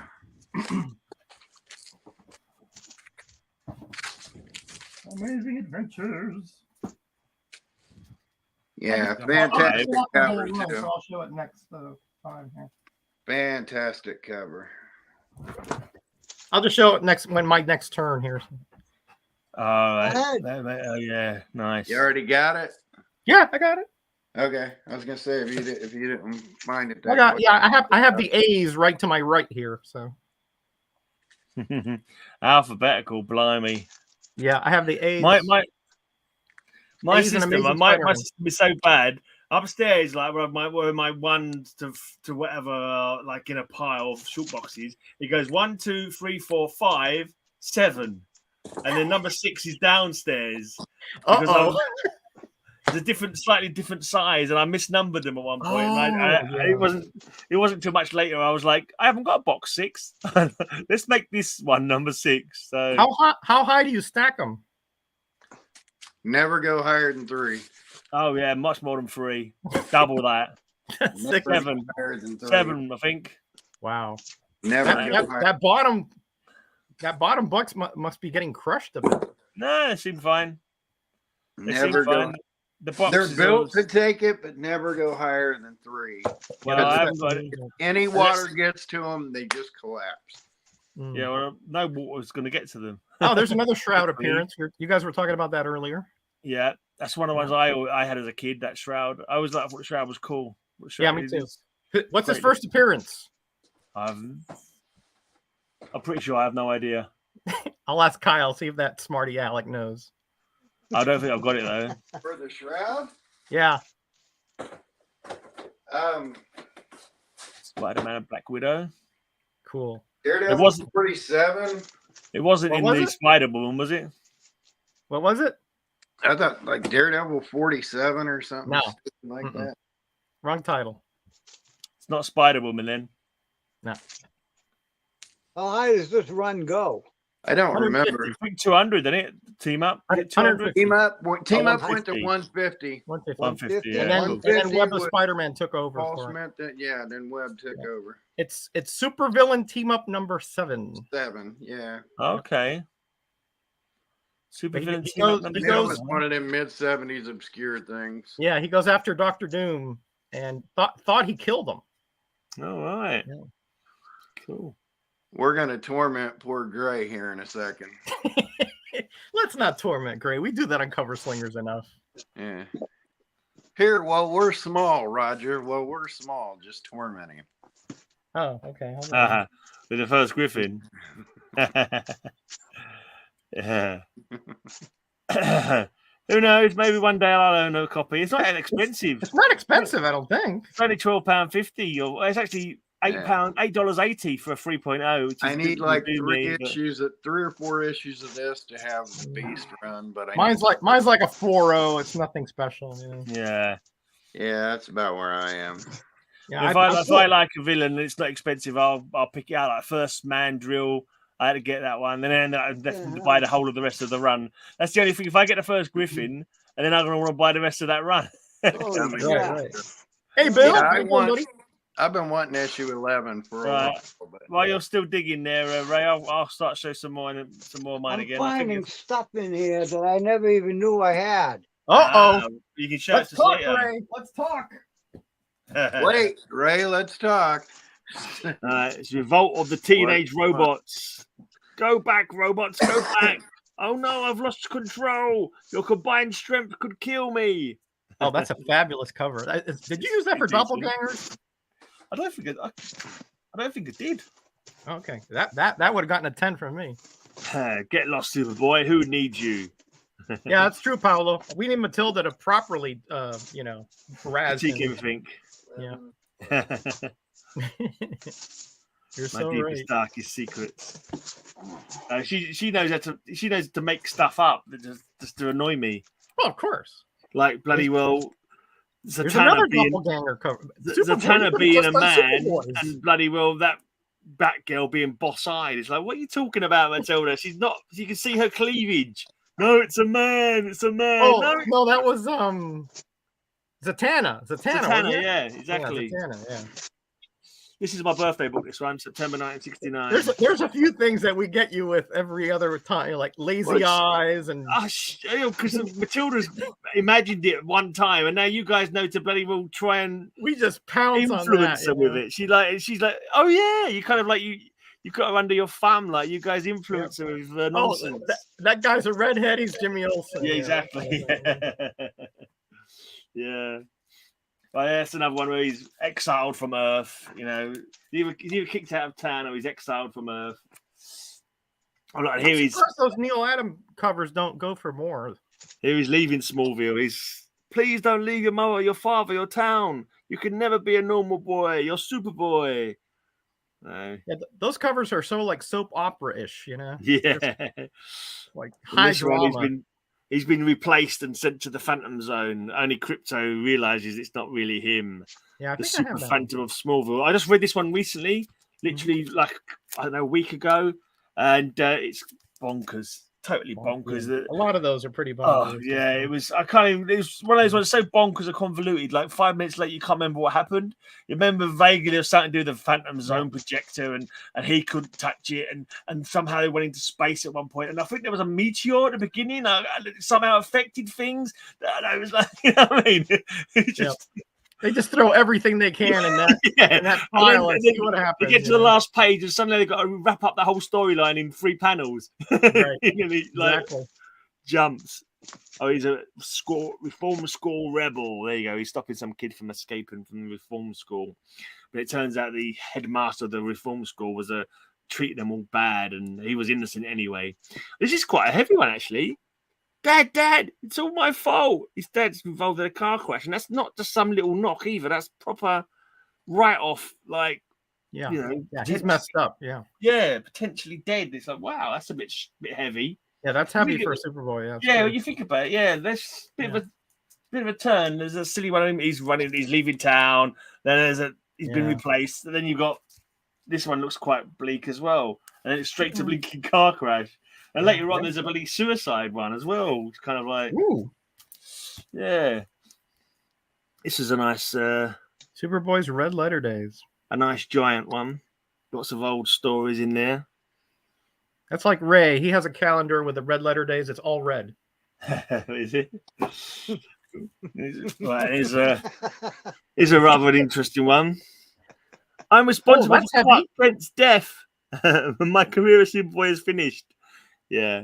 Yeah, obviously it's him. I mean, not him because he's Clark Kent, but anyway. Yeah, the amount of covers where you've got Superman and Clark Kent on the covers is like it's either a robot duplicate or something like that to try and fool someone. Yeah, that's the thing with the DC and the Silver Age. I mean, there were so much. There were dreams. There were imaginary stories. There were alternate dimensions. Kryptonite. You know, you never know what you were reading. You know, this is quite good. He's banged up his parents in prison. We're innocent. You showed what that kind one. of sun? I showed this one on the Jerk covers week. Yeah, I said Superboy's being a jerk. Yeah, that's fabulous. I love that cover. Yeah, that's fabulous. I think I won that week, Jerk Week. I think I did. Yep, you did. Yeah. How appropriate. Yeah, I know. It was like, I was thinking, this is quite a dark one as well. Like the woman's melting. It's quite, Superboy, you're the one who's melting us into nothing. It's quite heavy for if I'd seen that as a kid, I would be like, ooh, bit Hey, Matt, how you doing, buddy? There's Matt, the boy who had 7. Wow, hello, Matt. Hope everything's going well, my friend. Merry Christmas. Yeah. What does that say? Menace of the what? Mysterious Voyager. Oh, okay. Tell us, Superboy, what secret was hidden in that buried box? Oh no, this is unbelievable. It can't be him. I'm pretty sure I read this one recently, and I can't remember if this is the one where he's pretending. No, it's a different story. But there's another story where I also read recently where he pretends to die. He ties in his heartbeat to this box that's supposed to have something massively great inside it, and Luthor attempts to kill him so he can open the box, and when he opens the box, it's Superman is in there to arrest him. It's like, oh, okay. Interesting. Yeah, I have that one because it's got a new Legion story in it. Like this one, you just showed. Oh yeah, a new Legion of Superhero story. Yeah. There's Ooh. From this moment on, every super deed you perform will bring you closer to your grave. I was thinking of using that as a category, like aging, the character being aged on the cover, but I don't know if there's enough of them. I know that's the thing. We all have the same one. That's it's a good point. Yeah. Very awkward. That'd be a good one. Thanks for coming on, Matt. I can think of 3 of them right off the bat. Yeah, I can think of 3, or I can think about 5 or 6, but then there's 5 of us, so right. A nice giant. I like this one. Just nice bold giant. If you wrap around as well, you've got the pictures of people sitting there carrying on. The only one I couldn't recognize. You recognize these 2 guys here? Yeah. What are the names of those guys? It'll come to me. It's something like Boy Blue or something like that. Yeah, right. Little Boy Blue and I forgot what the other guy's name. Yeah, that's right. You're right. You're right. Yep. I've never heard of them before. I've only seen them like in one story way back when. Yeah. 1 minute more, Superboy dies of kryptonite unless you give in to our demands. Mutiny of the Damned. Oh, this is the one I was telling you about. Oh no, Jonathan! Dad! Curse of the Hangman's Noose. Ooh, that's rough. That is pretty heavy, isn't it? Yeah. I have got it ready for a cover slinger's choice at some point. It's Little Boy Blue and his merry band of hornblowers, apparently, according to. Oh, okay. All right. Bill. That sounds right. And talking of hornblowers, well, it's the Mad Piper of Camp Bravo. Yeah. With a new Legion of Superheroes story, so you probably got it. That's a loot, actually, but anyway. Well, yeah. That's a pipe loot of some sort. Yeah. I thought a lute was a string instrument. Oh, you're right. You're right. It is. You're right. Yeah. You're right. Absolutely right. I'm thinking. I'm confusing flute with lute. There's some sort of panpipes in there, or some sort. It's a panpipe. That's right. Yeah. Why is Super Baby freeing that killer bear? Super Baby's new family. This I have to show this to Matilda. This is because she's into bear wrestling. She likes bear That's right. Yeah, we talked Russian about that last week. Yeah, that's just one of those silly things that I made up for her. Like I made up for you that you showed nothing but smart. I've made up for Matilda. There's a Russian custom to drink vodka and wrestle bears for New Year's Eve. And it's kind of stuck as a thing, an ongoing joke. Right. I think it's over to you, Roger, now, I believe. Oh, all right. So I just pulled out the Amazing Adventures run, so I just figured I'd show that. Oh, yeah. I like not tease you. I only tease you on that one issue, you know. Yeah, well, that's fine. I can't have everybody comment, but one day it may be mine. You never know. Yeah, I can only hope.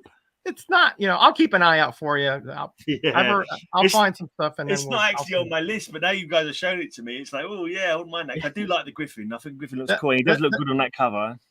The thing with, Ray is like the master, but, you have to be a bit patient. You know what I mean? Sometimes you'll find a high grade one, $50, and you're like, oh, well, it's my only one missing. But, I've waited 5-10 years for sometimes for an issue because I don't overpay.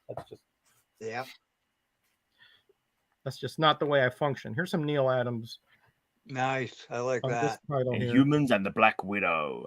Yeah, these were, of course, had 2 stories each. He hasn't got any powers other than his sonic powers, has he? He can fly with his wings.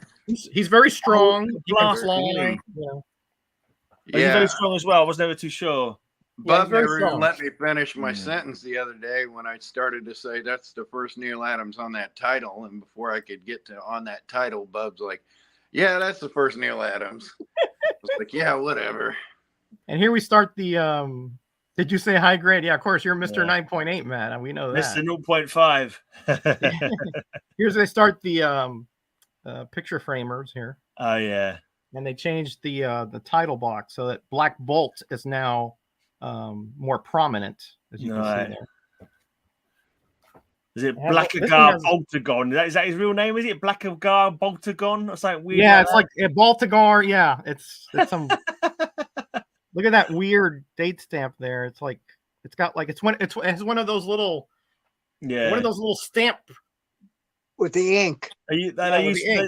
Yeah, it's the kind of dates that I used to use in libraries in a grocery store. Yeah, they went to return it. Yeah, and then there's the first gray, blue, whatever he is, beast. Any idea why he went gray one time and blue another time? Did they ever address that? Or was there any reason? He started grayish and then he turned bluish at some point. I don't know. Was that like a print problem thing, maybe, or maybe he used too much ink or something? Yeah, because there was a back in the day. They to stand out more. The gray, the gray didn't stand out. Hulk, is it? Hulk was grey originally, and they turned him green. I thought maybe it might be similar. He didn't stand out. Blackagar Boltagon. Yeah, that's it. Boltagon.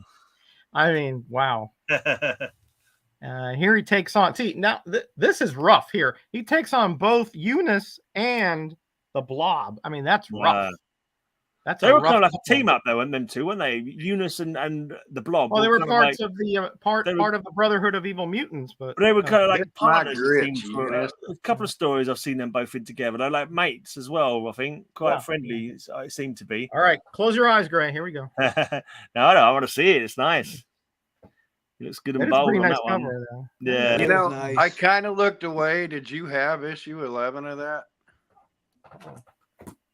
There you go, Kyle. I need Seeing that. is believing, my friend. I need that. Lo, a beast is born.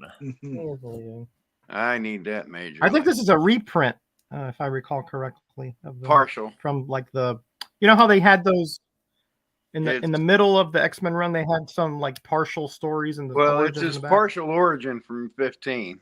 15. Oh, okay. And then they reprinted it in the 40s, and then Adams took over on the. Right. The 40s one is the one I remember reading it in. Yeah. Yeah. And here we have the first Kill Raven. Yeah. And is an unfortunate costume. And his waiters. I got that. Yeah. Go galoshes. I think we call them galoshes. Galoshes. Right. I got waiters right over me. I need the first beast. This nice figure. Now I'm going to ask a question here. See if you guys know. Why would I have 2 of this issue? Turn it around again. Variant in there somewhere. Turn it around. some kind of price variant going on, or Well, there's 20 cents, so it's not a price variant. No, I can't see the prices, but it near. is a variant. I would guess that that's a Mark Jewelers. There's a Mark Jewelers. You got it, 100%. Because that predates price variant. That's the Mark Jewelers with. I'll open it up with the extra wrap that was in the. If you see in a July 73 issue with a Mark Jewelers, it should have this interior wrap here from Menon. Okay. And then the story starts, as you see here. Ah. And it wraps all the way back to the back. And then you have this back here. Heavy gold. And that there. Okay. Beast on my was that only in that issue, or was it in every comic that month? Well, if it was sold in a military PX, yeah, and it has a July 73 cover date, it has that additional interior wrap. Right. But only the Mark Jewelers, not the regular issue. Oh. You never owned a Mark Jeweler? Oh, I got to get you one, Matt. I got to get you one. Never had a Mark Jeweler. Yep. Hit me up on IG with your address. I'll hit you up with one or two.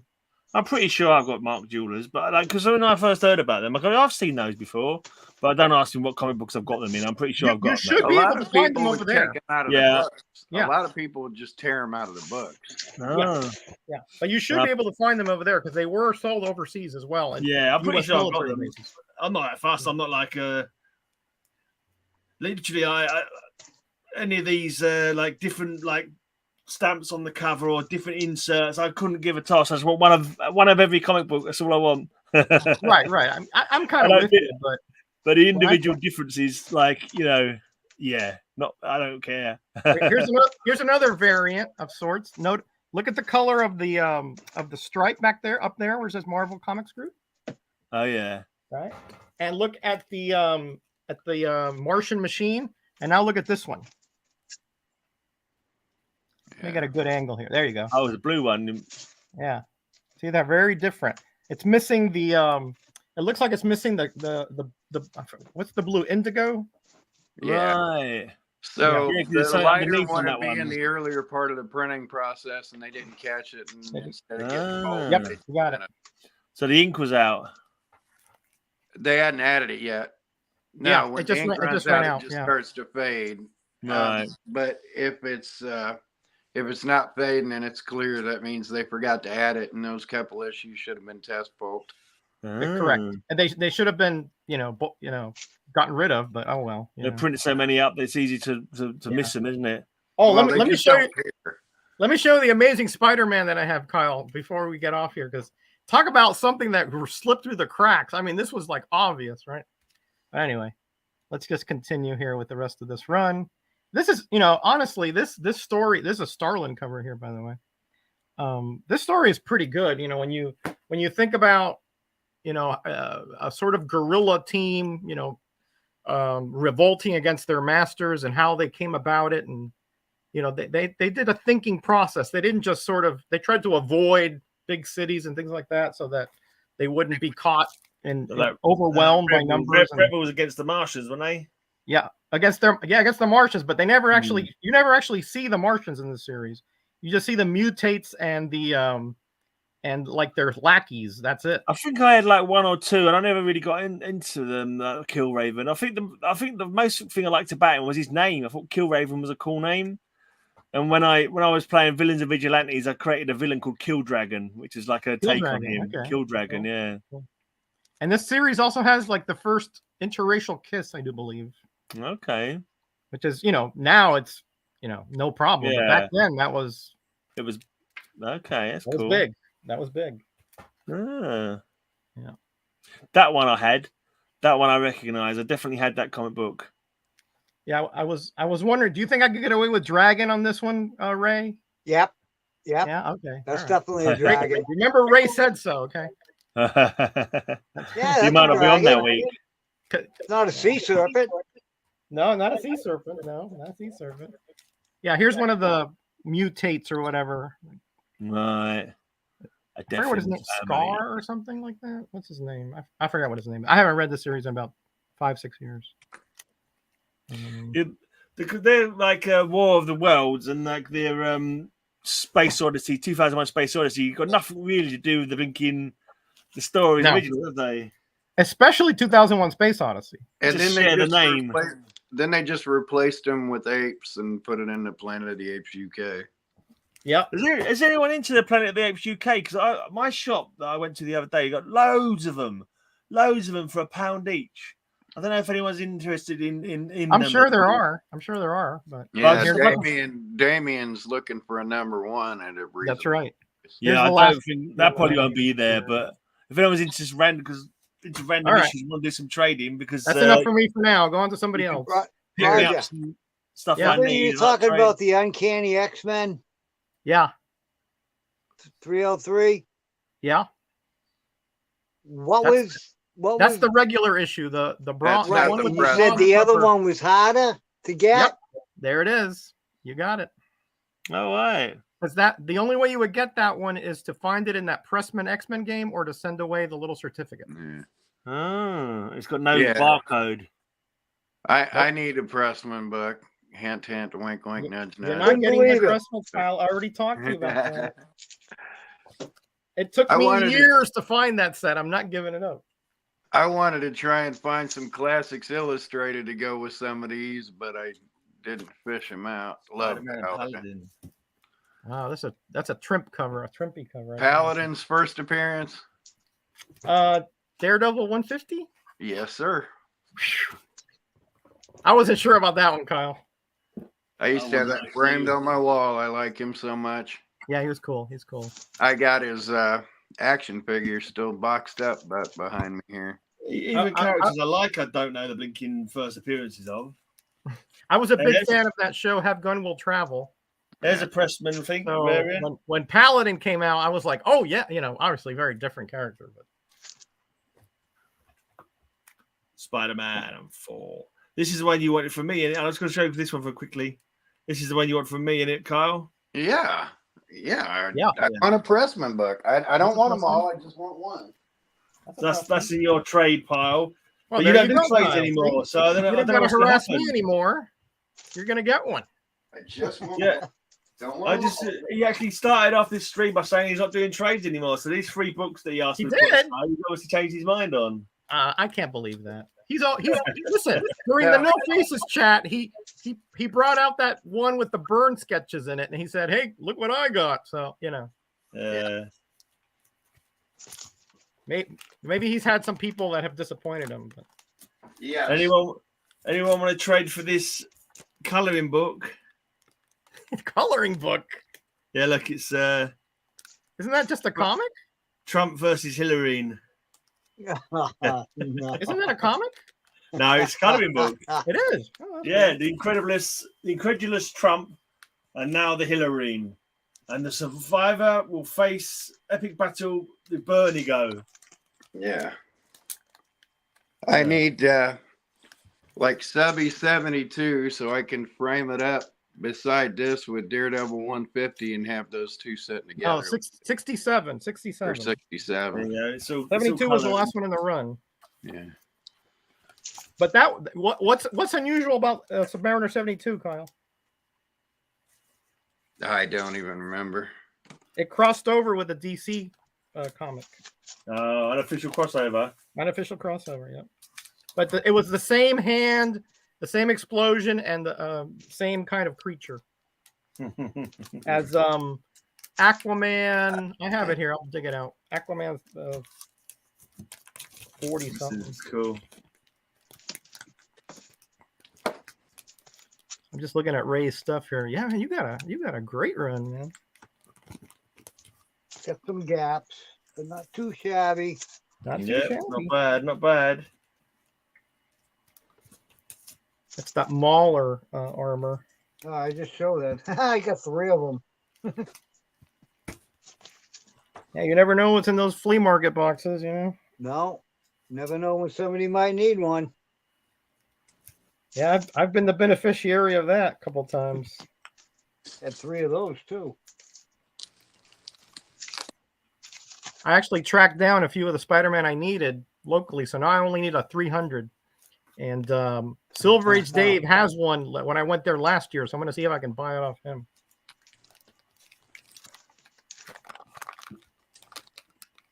Oh, there you go.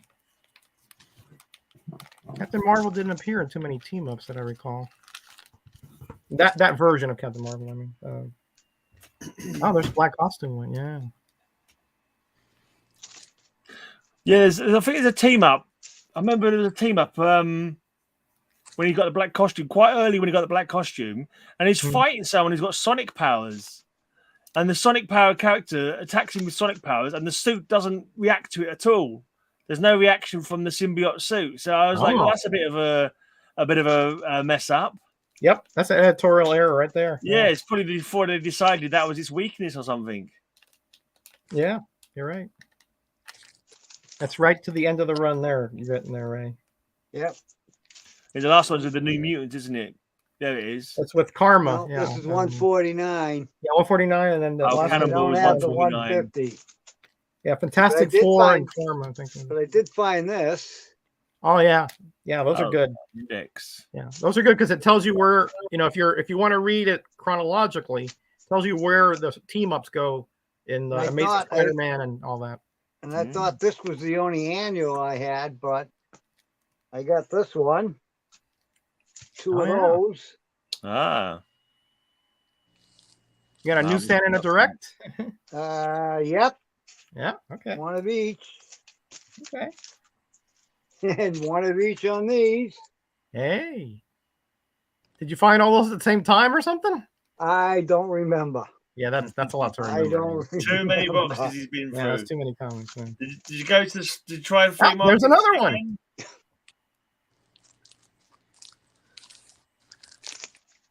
Did you say something, Gray? I was just saying, did you go to the flea market this weekend? No.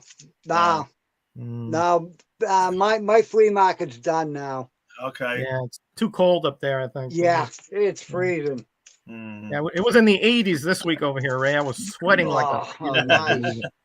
No, that's in the unusual. 20s here. Look at that. That's a nice cover right there. That is a nice cover. And three of those. Yeah, you don't see too many pink serpents like that, Is that angle as well? I just saw one when I went to the bathroom. Oh, dearie me. Hold on a second. TMI, Kyle. TMI. Hold on a second. You dirty old man. You can keep your bowel movement, Yeah, that wasn't about my bowel movements, dude. That was about unraveling. Yeah, we know. Don't have to paint us a picture. You haven't got to draw us a picture in the snow with you. No, that's all right. Yeah. I'm a dirty old man. I thought we had it bad in the 70s. We had it bad in the 70s. Well, you're talking about temperature. I didn't yeah. realize it was talking about for a minute. It's talking about the temperature. Yeah. Yeah, well, that's kind of unusual. We usually don't get into the 80s in December here. We had snow here the night before last. Here in London, we had snow. Oh, that's unusual, isn't it? Yeah, we don't often get it before January, to be honest. Yeah, that's what I thought. Yeah, a good old snow up we did. I may be going over to London next November. Really cool. Mm-hmm. I'll let for you a long while, for an extended period. It's our 30th wedding anniversary, so we might be taking a transatlantic cruise over to Europe. Right, so you'll be traveling while you're here, seeing a few different places. Oh, he's frozen. Who's frozen? Yeah. Well, it's not cemented yet, but that's our plan. Yeah. And that's all my team up. So basically, you're not going to be in any town long enough to actually go looking for comic books. And you won't be allowed, probably. Probably not. Yeah. I figured I'd dig out a couple classics. Oh, is that the for fun? Is that the first Frank? No, that's not the first one. This is the Norm Sanders painted cover. So yeah, thanks, Matt. I mean, we saved up for like 5 years for it, so hopefully it'll work. 20,000 Leagues Under the Sea. It's the foreign print variant. But why I went ahead and grabbed this? There's a later one. There's the foreign press. House of Seven Gables. Now, why I brought this one out is for this book. It's the House of Seven Gables. Now, mind First you, edition, I'm assuming. now it's not an Oh. 1883 first edition. Oh, It's a 1932 edition, well, I was gonna say it looks real good shape for that. printed Seven Gables Shop. at the House of Oh. Seven Gables. Interesting. Yeah. It was interesting. actually printed at the Seven Gables house. That's Okay. interesting. Wow. That's interesting. Wow. Cool. Thought I'd pull that out. Then Well, the shop was named after the book, or is there actually a place called Seven Gables? the shop is actually the house. So Yeah. that's a real, There's a home. Yeah, the story is based. Yeah. on a real place, right? Okay. How Robinson about Crusoe. Don't tell me that's been signed by Friday. no? But it is a first. It could have been Saturday, Sunday. You never know. But why I brought up the Jules Verne, the first English printing, and how you know it's the first English printing. If I said around the world in Jules Verne, how would you finish that sentence? 80 days. When it first came out, it was actually called Tour of of the world in 80 days. That's the first English edition.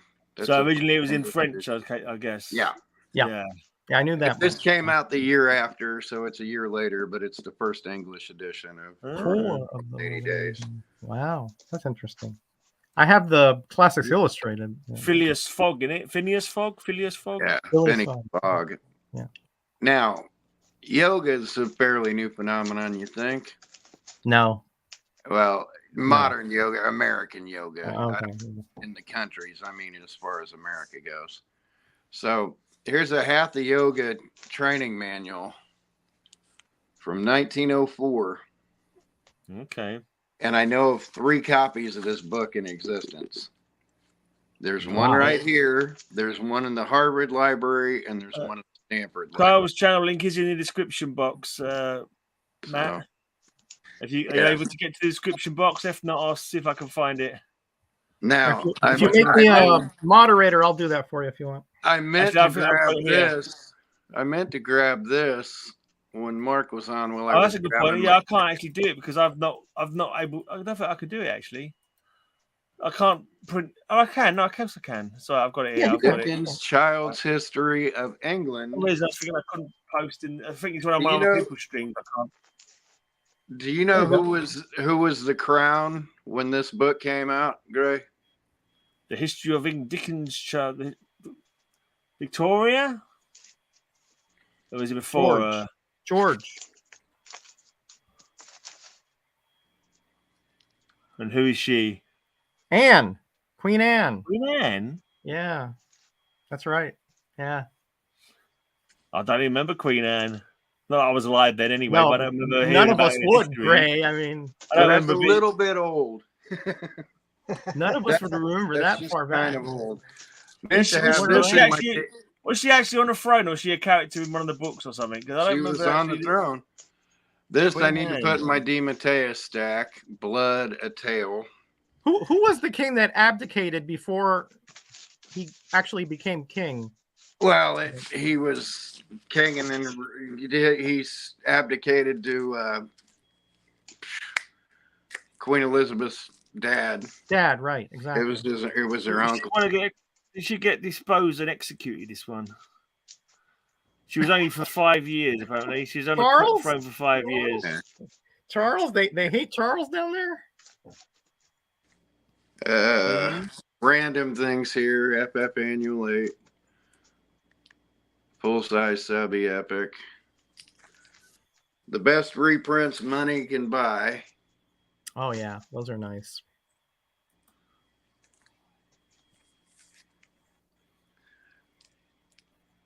Great cap pose there. Fantasy Yeah. masterpieces. I got to get in and fix this one up again, but Oh, I got that one. Yeah, All Winter Squad. Yeah. winner. I read a nice reprint one today, totally coverless that Mark gave me. The first No Bog cover on Monster. it whatsoever. Oh yeah, That's I've the got first it. Bog Monster. No, Yeah. well, yeah, he was, but not in that issue.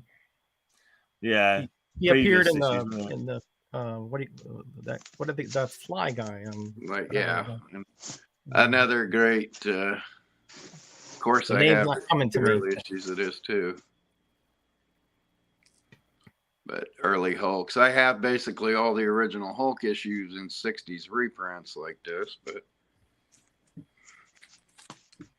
just in step like this. But now to get out of the originals or get back into the originals. Yeah, that's the original Spidey story. That's right. Now There's a story behind that, and I forgot why they put it in there. It didn't fit in the continuity. Oh, okay. Yeah, And they had gotten past that point. Yeah, that's right. Yeah. That's right. And I've got 18 buried in a box over there, but then the Guardians of the Galaxy. Woo! Oh, that's a good one, right? Nice. That's a good one. Cover. The Doom. I can't believe how much that comic has gone up. I saw that in a dollar bin like maybe 5-6 years ago. Yeah. And of course, didn't get it, but anyway. Cover reprint. Yeah. Just get through these because they're here. So I was more interested to show the old stuff, but this newer comic book stuff. And then I just had these in the oversized thing. There's What If 3 and 20. Of course, I have one set aside for Ray if Ray ever wants to. Oh, no, yeah, right. What if the Fantastic Four had Spider-Man or whatever? No. And what I was talking about with trading is just random trade. Just there's no random. If like the Rogers, the Marks, and the Rays, I'll stay with. But putting stuff up random, I won't. But now, if anybody needs a first edition English Jules Verne, you know who to look for. Right. I've got a box to show still, so I'll get. I'll have to check my library there, Kyle. But I think I don't have. I'm pretty sure I don't have one. Some Superboy. I'll find out who's the real Superboy because only he can die. I don't understand that. You're not going to be able to kill him. Another doppelganger right there. Yeah. Oh man. Oh, this is a weird one. He gets turned into a fish. Hey, Gray, do you have a doppelgangbang cover? No, I don't believe so. I don't go in for behave, Kyle. Behave. I don't go in for rude comics. Behave. I like my comics to be innocent. I may not be innocent myself, but I like my comic books to be innocent. I was looking to get a dirty old man is all I was yeah.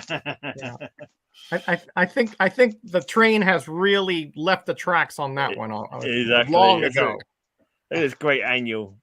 And yet I'm really not that dirty of an old man. No, you're not. I know. Funny, sir.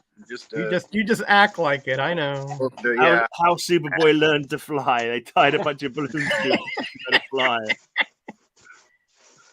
King Crypto. What? Wasn't there like an English movie or series where this guy tied it to a lawn chair and went around England in hot and like in that with the hot air in those balloons? I remember seeing it many years back. It was hilarious. Another Superboy giant. Is that shown in releasing the tiger again?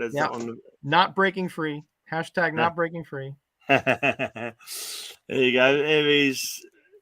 Now that's not a Superboy title. That's a DC special. Yeah. Yeah. Of course, our superstars, right? Superstars. Yeah, DC Superstars Giant. Yeah, I showed this on the UFO week. Oh, that's right. The flying saucer. Yeah. That was a good find. I didn't remember that one. It. Of course, after that show, I found like 5 more. But yeah, it's always the way.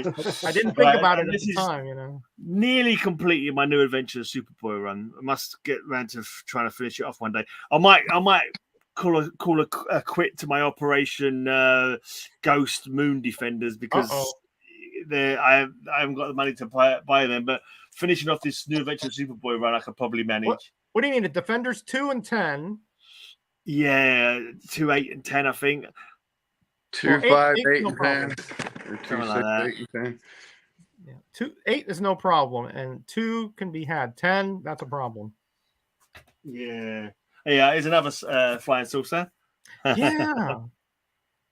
Yeah, Carl, when I'm not looking for something, I find like tons of stuff for Cover Slingers. And as he's leaving home again, I have to leave Smallville.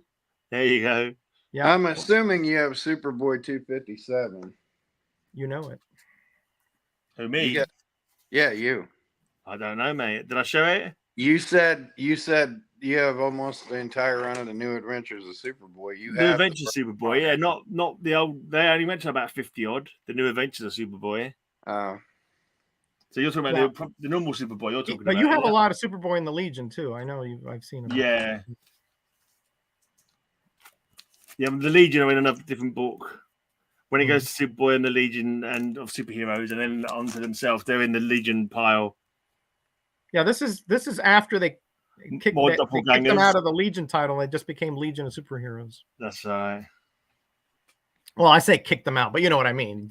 Yeah. There was some reason. But like 257 went straight to Superboy. I only remember that because I just looked at it yesterday. So. Yep. It was. I don't remember. It was right around there. If not that one. Yeah. Here we go. A couple of tigers attacking Lana Lang.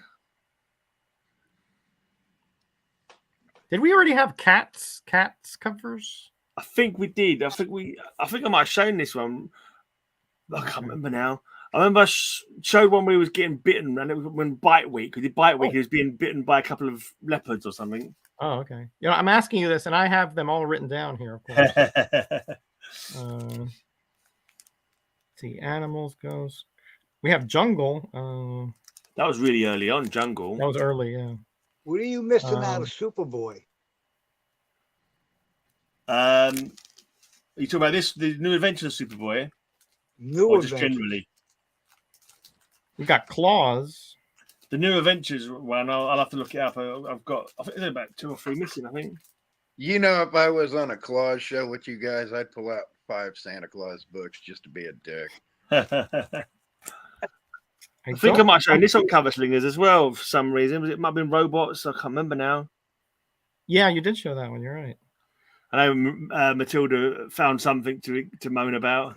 I don't see cats, but I seem to remember that. But maybe just some. But maybe I've definitely shown a few leopards before. Yeah, for some reason it might have been maybe just mammals or animals. Maybe weak. Yeah, we've had animals a couple times. Well, the first one was animals. Yeah. Okay. There you go. We could probably do dogs, you know. This is another boy that the Kents adopted before Clark, apparently, in this story. Do beast covers, and then I just show up with just beasts instead of like elephants and tigers and beast of the jungle. Well, then that'd be Tarzan. Some kind of spirit thing. All right, take care, Matt. God bless you, buddy. See you later, mate. Happy Christmas. Thanks for coming by. Sure. Send me your Addy if you want some of those MJs. If you want to come on the show one week, mate, to anyone who wants to hang out, you can show some of your 0.5 slabs. Yeah, he's it's just gonna be those 9.8 slabs. Well, no, he has a lot of other comics. That's not true. I always tease him about that because he and I are like on the opposite spectrum on that. But yeah, definitely me too. I'm in discussions for one 9.8 book. Other than that, I have no interest in getting too many slabs. But I just won a 9.8 Daredevil 192 off of the Gene Marlowe. A beautiful one. Yeah, it is. Yeah, and it's the old. What I like about it is that's the old style slab. Doesn't have those big gnarly numbers. You know, it's kind of just subtle. You know. Have we done Decapitation Week? Oh, that's a good one. I am more than likely going to end up with a Star Slayer number 298. Oh, from Scott. Yeah. He got gypped by the pressers over there. Yeah, bad. I told him, you know, I've pressed stuff with those exact defects. Those are the easiest things to get out on a press. Well, they messed it up, did they? They just didn't get them out. They didn't get out little. He had little indentations. Those. Yeah. I had a Charlton that it looked like a divot in it. It was so deep in there, and I pressed it once and it smoothed it out. Then I pressed it again, and you can't even tell it's even there. Dial H for Hero. Some of my faves. Love a bit of Dial H. Yeah. So this is one of the reasons I need to get this one finished. Robbie Reed. Yeah. Although that's not Robbie Reed on that one. That's Chris King and Vicky. Vicky Chris Grant. King. Okay. Yeah, and Vicky Grant. Missing. Look, blank variant. I hate blank variants. Yeah, I've got I'm with you because I store my comics like Gray does back to back. So yeah. So I've got them in the wrong order or something. Let's have a look. well, it just I would have to have like another row of boxes here. Exactly. Yeah. I think it works okay. I mean, if you really want to be fussy, you can put two boards in back to back with the shiny side. But I don't think the rough side really. I've never had any issues doing it like that. Yeah. I've never seen any damage or anything. So. No. If they sit in there, if they're older backing boards and they sit in there more than 10 years, the ink starts to bleed on them. I haven't found that yet. I've never seen it. I can show you all kind of them. I can go up there and show you a whole stack. Of course, of I've kept. my room is temperature controlled. I have a dehumidifier and of course central air. So maybe the climate is a factor. But yeah. I have some backing boards where you can literally read what the ads on the back of it. I've seen that. I just never happened to me, but I have seen that on like some boards. I've seen some boards like that. They've been sitting there for a long while. Actually, I've seen some boards with some weird like marks like that. But who's that in the corner of my room there? Who's that in the corner there? Is it Bub? Captain America. Captain America. Oh. Yep. I won that on a Collector Dudes show. It's a standee. Right. That's cool. Hey, Roger, do you collect standees? No. Because I have a library full of them I'd let go of. Really? Yeah. No, I just wanted a Captain America, my favorite guy. So. Well, here. I didn't know you had a collection of them.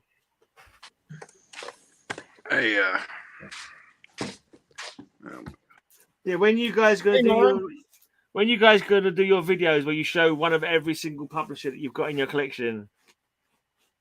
one of every single what? Publisher. Publisher? Is that a thing? Yeah, you got Dell and Charlton, and just to see how many different publishers you've got comics by. So I was thinking, I probably have at least 60 or 70. 50. Yeah, I know. That's what I thought might be fun to find out. But I'd have to take apart my room to find all those. Is the problem? You have to make it in stages, like do one at a time until you got the whole video together. Some of my hanging ones, though, I did give away the Captain America. Oh, okay. What you got there? The Hulk, Iron Man, the full Avengers. Those are like wall hangers, but the obvious one. Get this out of the way.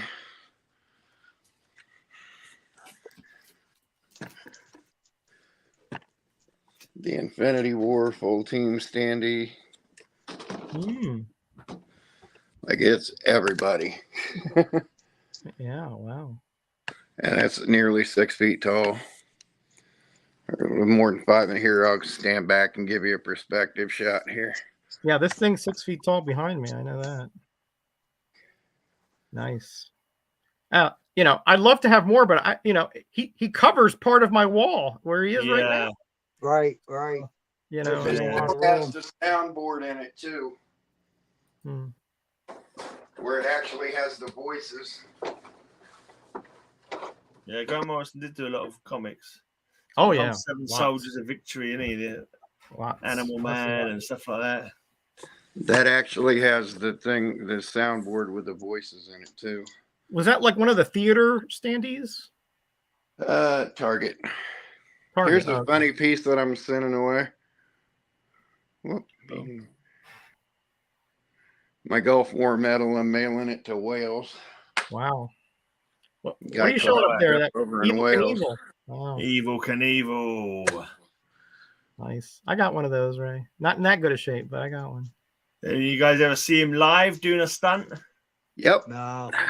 I didn't see him live. I saw him on TV, but no, not live. I met him like 5 times and saw him live do a jump over the fountains of Kings Island.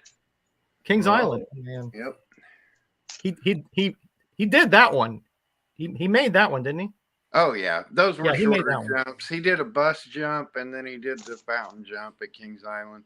That was literally nothing. That was That was a nothing jump. That was. Well, I got that series, Ray. Around, so I'm trying to finish my Blue Ribbon comics of that run. How many bones did he break in his Oh, life? that's the first series. all of them. Oh, He broke- everything. He's broken He broke everything. Every single bone. Yeah. Crazy. Yeah, Evil Canoe. Yeah. Yeah. Every bone. I guess He had a real bad crash back in the early 70s where he smashed everything, including his skull. Yeah. I would love to. I found some of my old Harlem Globetrotters autographs, but I never did find my old Evil Knievel autographs. And We had a stunt rider called Eddie Kidd. Eddie Kidd was our like Evil Knievel. Yeah, I've heard of him. Yeah, I've heard of him. Ended up getting brain damage. Yep. Like, spent the rest of his years in a All wheelchair. right, Ray, let me ask you a question. These are all in the same box, right? Yeah. Okay, so what's the logic here? What's the logic? Yeah. How does Keep 'em one relate safe. to another? Huh? Nothing. It's just keep them safe. I mean, no, this is my freedom fighters. That's all I have. That's all I have of the Crusaders. Just them. All right. So I just have a few. this is like a little of this and a little of Yeah. that. Oh, like miscellaneous box. Yeah. Oh, Oh, right. We call that. Okay, all right. We call that an odds and sods like- box. I'm not going to put 4 Odds and books sods. in a short box and just put it in the Yeah. Right, corner put it and away, yeah. let it sit there for a year before I get another book. You know Nor what I'm is- saying? Norris That's your just hopeful me. box. Yeah. Norris just reminded me of a Cover Slingers episode we did, but it was Butts was the Yep. theme, and I showed a character called Boot. Like I think it was spelled the same because I was just trying to play silly. Yeah, there were cigarette butts. Ah, Yeah, and I Cigarette said butts. cigarette butts. She wouldn't have none of that. She would not have none of that. That was a typical Gracist maneuver from Matilda. That's funny. Gracious. You're like, that's it for freedom fighters. That's it for freedom fighters. All right. And then I just Yeah, I finished my run a few some- years ago. someplace to put something. Gold. Booster. Yeah, he stole his technology from the 30th century, right, Gray? Isn't that right? Something like that. Yeah, I think it was 25th. 25th. Like, Oh, okay. I can't remember now. It might have been the 30th. Yeah, I have that one. I have that one. Getting all confused. Thinking of Legion of Well, Superheroes. he has some tie-in to the Legion that I recall. Really? I thought so. Yeah, I thought he had some tie-in to the He was century. He was like he was a bloody cleaner in a museum in the future. That's Right, where he right. stole it from. Because I got I might be confusing him with somebody else, but I'm he pretty was a sure sports he future was a sports technology. guy who got caught throwing a match for betting people. Uh-huh. Yeah, He's a character for sure. but it's Oh, pronounced Jack Butte. That's a favorite of Gray right there. Oh yeah. So do I put this in the Roger potential trade pile? Then? Well, I don't know yet because Silver Age Dave is supposed to be holding it for me, but if that falls through, yes. Hmm. And I got to find something to trade you too. Oh, yeah. So that's the second part Jack of the of equation. Hearts, there. yeah. There's a series I think called Cosmic Powers, and it's got Jack of Hearts on one of the months. And Yeah. I need to try and get the rest of them. They're kind of like they're on a list, but Yeah, I got them. There's 6 of them, I think. Yeah, like Ganymede, I think is one of the weeks. Ganymede, Morg, Gamora, maybe, yeah, Terax. possibly, yeah. But I'm not in any rush. I did. Someone was trying to sell them the other day, and they wanted like Reptile? £4 each. Is I'm like, Reptile nah. one of them? I think Let me just dig it out here. Hold on. I'm in no rush for it. Marvel Premier. I need one more to finish my Silver Surfer run as well, but it's the bloody annoying first Infinity Gauntlet. Oh, like 34 or whatever. Yeah. 3D Man. I got that one. Marvel Premier. I think Roger's a fan of 3D Man. I'm sure he's shown him before. You know it. Yeah. Now you can't be a 3D man unless you have 3 3D man. Oh, look, 2 of them are the Whitmans, the direct sales. Yeah. All right. Gotta All right, have it's 3 of those. Thanos, Go ahead, Terax. Roger. I was okay. Okay. I was just trying to answer Gray's question. Okay. Yeah, I'll tell more then. Yeah, show Go ahead. more. It's Thanos, Terax, Jack of Hearts, Legacy, Morgue, and Tyrant. Is Legacy the one who's Captain Marvel's son? Yep. Yeah. Yeah. I'll show them when it's my turn, and then something. Because he first appeared in one of them annuals, didn't he? Where there was like, yeah, 1993 annual. Yeah, that year they were showing all new characters. He's probably the only one that ever got shown again after that. I think every other character was probably a one and done. Pretty much, yeah. Which is, I'm sure you would love to see the Bantam reappear. Oh, you know it. And who was the one from Wonder Man? He's the one. He had the comb. Yeah. Are we going to torture him again? Oh, is that your 34? It's not torture, mate. It's like the Rudyard Kipling poem. If I can see comics that I need, and I don't know, I can't even paraphrase it, but the power of Warlock. Yeah. Norrin's liking these.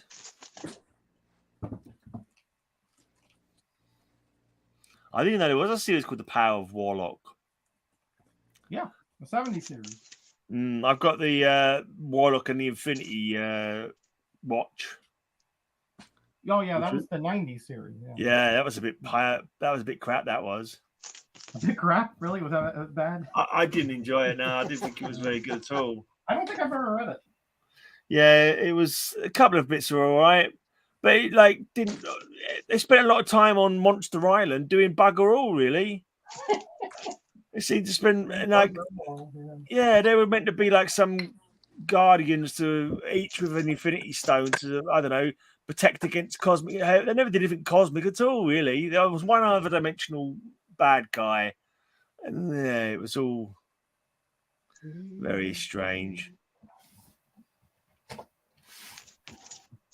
Warlock Chronicles. And there's a story when Drax, who was, there he is, Warlock on the Infinity Watch. Drax, who at that point wasn't very intelligent, been brain damaged, and he went to a town. He was minding his own business in this town, and a Hulk turned up, the intelligent Hulk, the Professor Hulk, Bruce Banner, and Bruce manages to get into a fight with him. And it was just so stupid. It's like, why? You're supposed to be the intelligent Hulk now. Obviously, they want to sell the comic books, so a fight's always good. But it's like, no, you're doing property damage in the town. You're supposed to be intelligent Hulk, not rampaging Hulk. But yeah, that characterization just annoyed me. Oh yeah, that was the guy with the glasses, right? Bastion? Was it Bastion?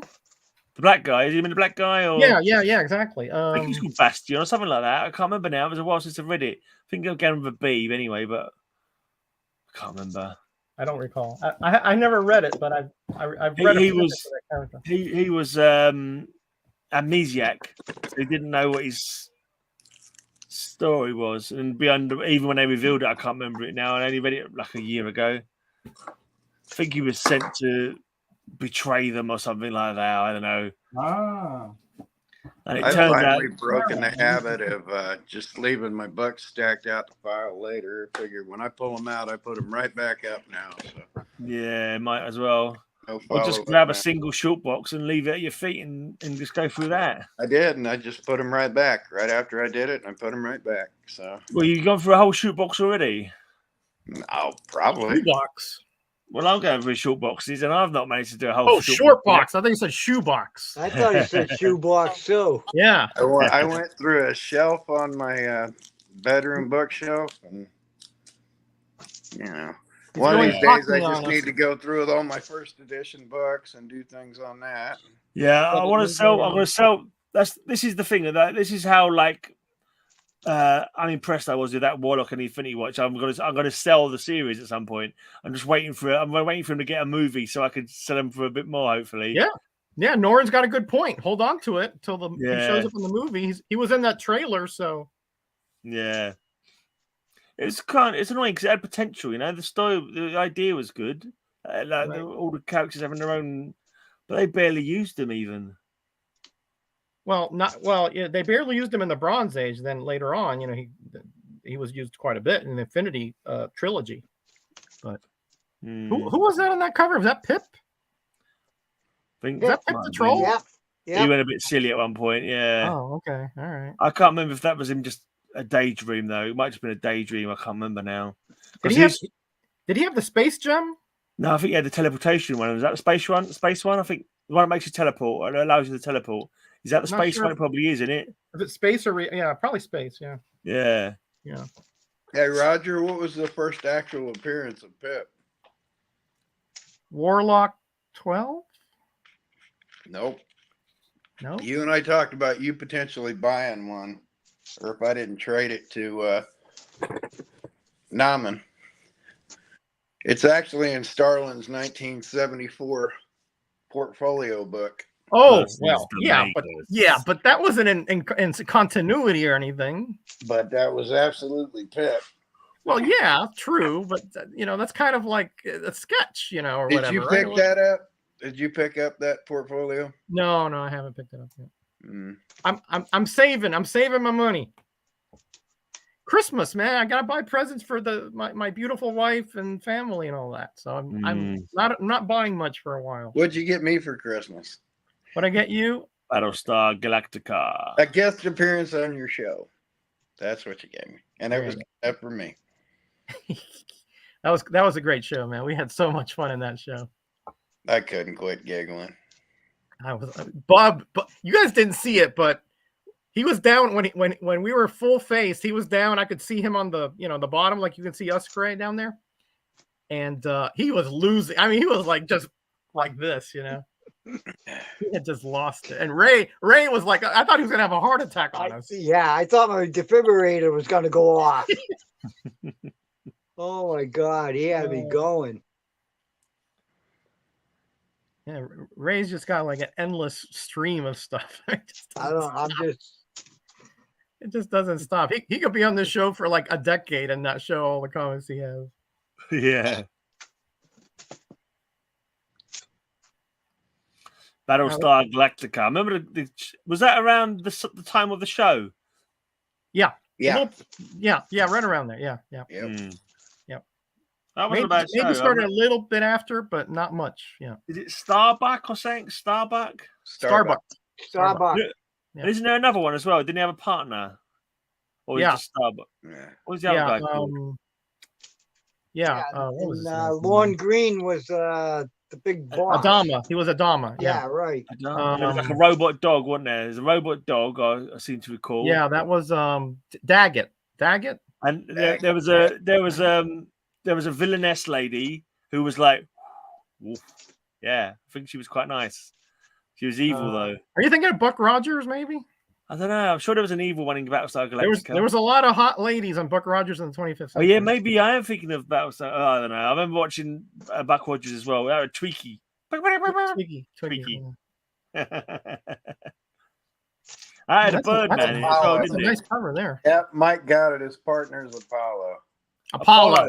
That was it. Yeah. And the Cylons were the Yeah. ones, yeah.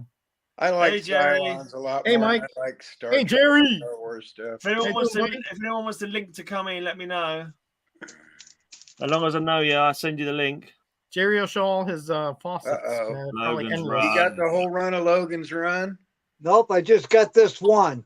Oh. I What's hope significant about Logan's Run 6? I know that one. it's the most recent comic book you've mentioned. It's the Mike Zeck Thanos solo story. The first Thanos solo story, yep. What the hell is Thanos doing in Logan's Run? Page filler. Yep. Uh-huh. Just They were filling going to out put the it in rest of something else, and they page fillered that before they wrapped up Logan. I think Logan's Run should have ended at number 32, or was it 30? No, 30. It ended at Logan's Run 7 or 6. something. But wasn't that when they had to be killed when they got to 30? Oh, you mean the movie? Yeah. The Agent 30, yeah. Yeah, and in the movie they had to die when they got to 30, didn't they? So Yeah. the comic book went to 30 and no longer, no more. It didn't make it even that far. Oh, well, Now never let's mind. start a hashtag. Hashtag what is Soylent Green? Yeah. Oh man. Spoiler alert. I if you saw don't that know. movie in the theater and I was like, what? Soylent I was like, Green is people. Did it make your popcorn taste nice? Mhm. It made my stomach churn. Does that help? Made your popcorn make you think you were chewing on somebody else's toenails. Uh, All I know is Right. I didn't eat for the rest of that day. I remember that much. Yeah, was it really? Did it really freak you out? I don't remember being freaked out by it. Well, thought I was saw very it. young. I was probably Yeah, 7 that or was something. quite or, 6, disturbing 7. for you at the time. Yeah. I remember I went with my brother Yeah. because he was a big Charlton Heston fan, Yeah, and so we had to see it. And of course, I had Edward G. Robinson. So yeah. There's that looks familiar. it's That up looks there. familiar. It's up there with. It's a Somebody cookbook. else go. I'm getting into the ones Roger showed. All right, No, your turn, Roger. Yeah, I'll go next if you want. Yeah, so that Soylent Green's people is up there with it's a cookbook when to serve man from the Twilight Zone. Yeah, or it was Outer Limits or Twilight Zone. It was It one was of Twilight those. Zone, that one, I think. Oh, Yeah, it was Twilight Zone. Okay. yeah. So here's the 6-issue Cosmic Powers. Hanging Oh out. yeah, cool. You know why I know it's the Twilight Zone? Because in my podcast, I've talked about my podcast all the time. I literally done a theme show for every single series of the Twilight Zone, where I went through, tried to find a song for every single episode, and then went through the synopsis as part of the introduction to the song. So that was fun. that's cool. Okay. Morg and Tyrant. Kyron. I don't remember These are all almost all headshots actually. Hmm. Yeah, was it's Morg a cookbook, when he was How to Serve Man. Yeah, that's a cool Yeah. episode, man. It And is a cool the alien, what was it? Richard Keel. Keel, right? Yeah. Exactly. Yeah. With Jaws. Hughes. Yeah. Jaws and James Bond. So here's the Infinity Trinity. Yeah. Yeah, I Serve always man. wanted that book. That's an awesome cover. I won't tell you how much I paid for that one. I also did the Outer Limits on my You paid podcast as well. $1 for it or less. So I did five series of 5 episodes, 5 shows for each season of the Blinky Twilight Zone. I think it's 2 or 3 for the Outer Limits. I can't remember now. That's But not on and- YouTube, and I've- right? No, that's just they're all. It's only for headbangers. You got to be a headbanger to want to listen to those. Headbangers. Yeah, it's my What's the heavy metal greatest? show. What's the greatest Twilight Zone joke ever told?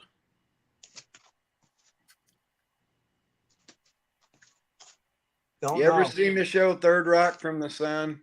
Yeah. Oh, What- is that when? you know? Is that when it's because it's got the guy who did the remake It of the was Twilight so Zone movie. funny. Lithgow did Jonathan it in the, Lithgow. Yeah, he did it does in a the '82 remake, and when Yeah. William Shatner first came on, terror at He's like- 20,000 feet or he's whatever. like, it "There is. was something on my wing," and he said, "What? I Yeah. saw that too." And I was like, Yeah. "Oh my god, what a joke! Yeah. What a joke!" Yeah, it was an in joke, wasn't it? Yeah, I remember Oh hearing my god, best in joke I've ever heard. that. Because I mean, in that series, they poke fun of him being in Footloose. They poke fun of him being in The World According to Garp. Okay. But when they did that, when they made the like big that cover, giant too. head, Can you imagine What- that guy with the gauntlet? Was that Magus? yeah, Yeah. The The future, alternate future warlock. I thought it was like the anti-warlock. I think it was a super What, future what world. era was this from, I wonder? Oh, it's very 90? shiny. 1991. It's very shiny. Is it Golden Age? Yeah, golden It's age. golden. Hey, Yeah. there Yeah, was that was there good. was a gold tinted cover in the Golden Age. What was it? There was. Yeah. Bub has it. A golden comic in the Golden Age. Yeah. Yes. Is it a bullet man? Almost What is shiny? Is it? a lot bigger of a character than Bullet Man. Oh. It was. I know he Captain has one Marvel. that's shiny. I don't remember. It was an what early Captain Marvel issue. Oh, it is. Okay. Okay. Yeah, and it had gold flake ink on it. Oh, interesting. Cool. It went back Infinity to Crusade. I think I've got Well, that Infinity Crusade. I think. That's the trilogy. Now you're going to say this is weird, right? Because what's next? Red Wolf. Ray, Took ask that him, one right off the rack. ask him what the sense of having them in the same boxes, Ray. Yeah, how come they're all in the same Um, boxes? Okay. There's a Lonzo explanation. When I bought the rest of my Thing series, it displaced other series, so I had to make a sort of catch-up box. So this has like all the series that didn't fit in their in their Right. alphabetical box. So I have to make another box. Yeah, So yeah, it sounds confusing. it is. Convoluted. I just remember when we were talking about like Cannibal, we got the Soylent Green, the To Serve Man. It was a story in 2000 AD once, and it was like, oh, these aliens are in kind of this, and they said they sort of talked to them by radio before they started landing, and they said we're humanitarians, we're a humanitarian race, and they land. And they turn out they're giant vegetables, and they said, "Yeah, of course we're humanitarians. We only eat humans," and that was the punchline. That's a good one. Yeah. And then inexplicably, he was, in the Old West, and then in 7, he turns up in a skyscraper. Fine. It's like another. It's like a Future an version? ascendant. Oh yeah. That was what? Only 10 issues? 9. 9? 9 issues. Yeah, that's it. Red Wolf. Yeah, it took me a while to find all of them too. Was he the first Native American Marvel character, maybe, or? It's not something you think about it. People sort of tend to know the first black character, but like the native characters aren't always well known. Wyatt Wingfoot. Wyatt Wingfoot was one, and I think they He had wasn't a a few superhero, though, was he? Yeah. Wyatt kind of had superpowers, but Wyatt Did he? Wingfoot. I don't remember superpowers. He didn't have them originally, Right. but I think later on he did. The spirits or whatever infused him with something. Okay. Yeah. Hey, speaking of pop culture and Third Rock, and go to Kyle. Yeah. Still works. Wait. I actually watched that show. That wasn't bad for an American show. You're the winner. Says ding ding ding ding ding. You're a winner. Okay. It still works. Hey, that'd be good for like a contest, to have the. Yeah, William Shatner is still 92 years old. You've broken it now, Carl. What was you told? Did your mother not tell you not to play with things or break it when you were a little kid? Yeah, it's still there. But yeah, this DVD box set is amazing. So I have all 6 series. So I write poetry with him on the side. Okay. Cool. So with Brent Stewart. He was so funny on that show. He was just hilarious. He is a genuinely funny human being who I wrote Vogon poetry with him, and he couldn't keep up with me and thought it was funny. And he said, I write beat poetry. So he got me writing beat poetry with a sense of humor, and I had him on the ground. And when I made Brent Stewart laugh, that was one of them, now I can die happy moments. I made Brent Stewart laugh. I said, thank you to Rick Mayall. I shot the shit with JMD Mateus. Hey, I've man. been lucky.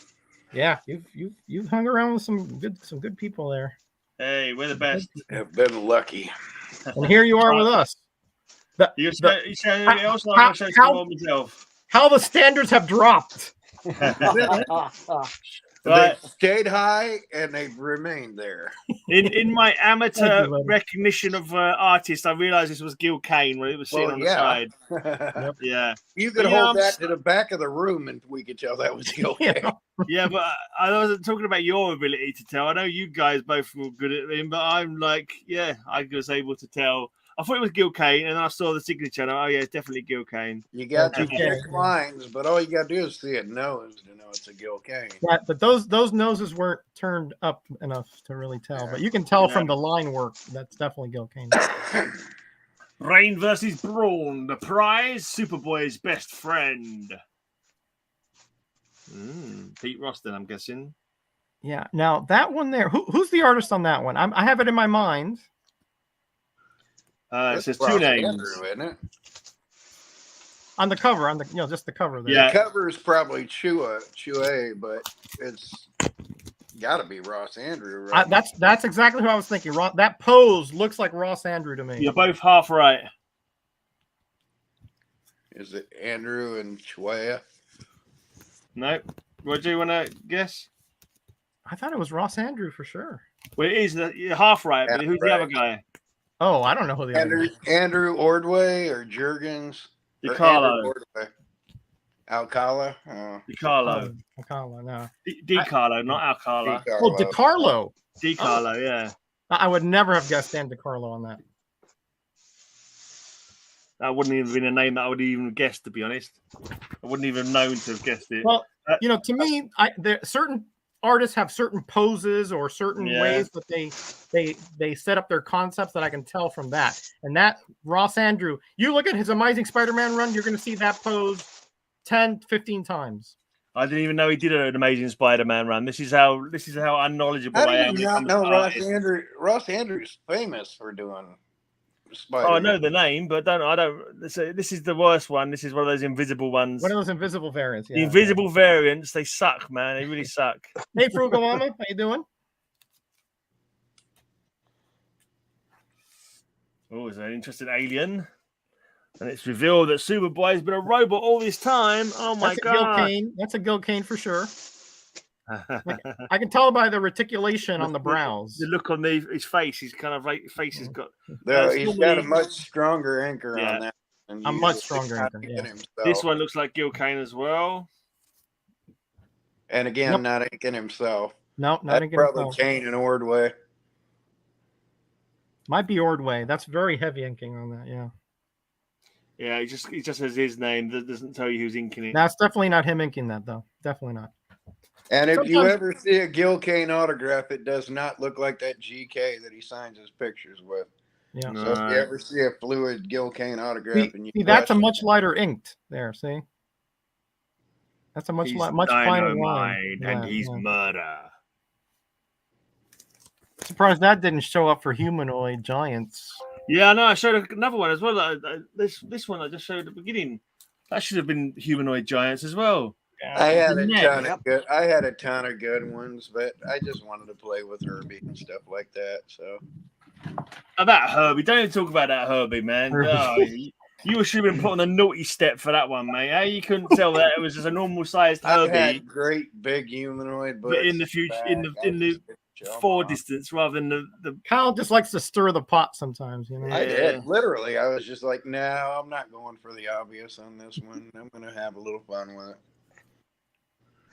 It wasn't obvious. It wasn't correct. Is the main thing. Right. Again, it was in the picture. There was live in the picture because he's in the foreground. Right next to his foot. There was a character right next to his foot. It wasn't when he was behind you. Or the costumes. The costumes it was a long way behind him. The little guy scurrying away and lower down. Yeah, definitely because he was holding his costume in his hand. Yeah, and it was the same size as him. Honestly. If it was an undressing cover, that would have gotten a 10. He was able to bamboozle Matilda because she's easily fooled by depth perceptions and stuff. Like she'd say, the giant fingers, like people with their hands like that. Oh, that's a giant. No, it's closer to the right. Whatever. Yeah, actually, the giant fingered one I showed with my birthday on that Dead Man cover. That was one of the giant humanoids I was going to show, and I thought, nah. I ain't gonna show that. Yeah, one. like Mark tried to pass that world's finest. I've got to look for my Centennial covers. I'm sure there was a Superman. Yeah, the fist was like that. Yeah. There's a Superman one where it actually shows him like it's mentioned in the story. It's not a Centennial issue, but it's a Centennial story where he's going back 200 years to the beginning of America or something like that. And I'm trying to remember what one that is. I think that might be a good one to show. It's an action comic. It's Action 238. Yeah. It's an Action Comics. I read that like a while back. Yeah. Right. Now you see that? Hold that up again. Hold that up again. I'll hide in the name. Frank Miller. That's what I thought. That's Frank Miller. The FM's right there down by his knee. Is that Frank Miller? Yeah. The FM's down by his leg. It's either on the right or left side, but the FM. Well, I was covering in the name, so I don't know where you were seeing the name. No, I didn't see any name on there. Yeah, that's Frank Miller. There's an FM down by his leg. No, well, no. I was covering this side so you guys couldn't see it, but yeah, it looks like Frank Miller.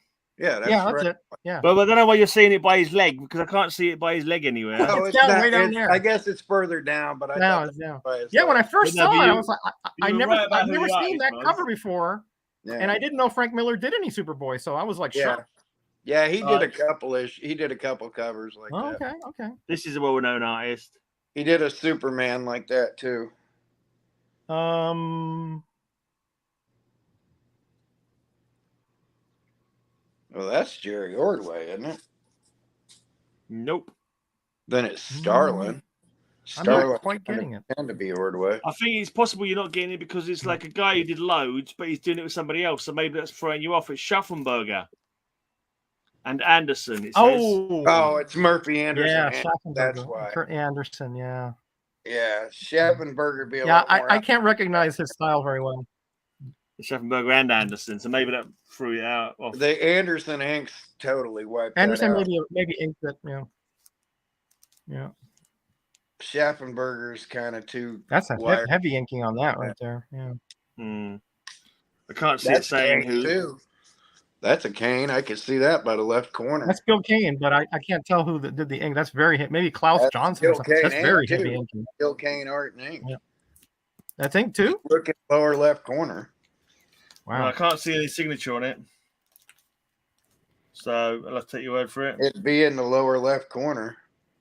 So It sometimes hides it, so a lot of times there's signatures that end up under the under the UPC, yeah.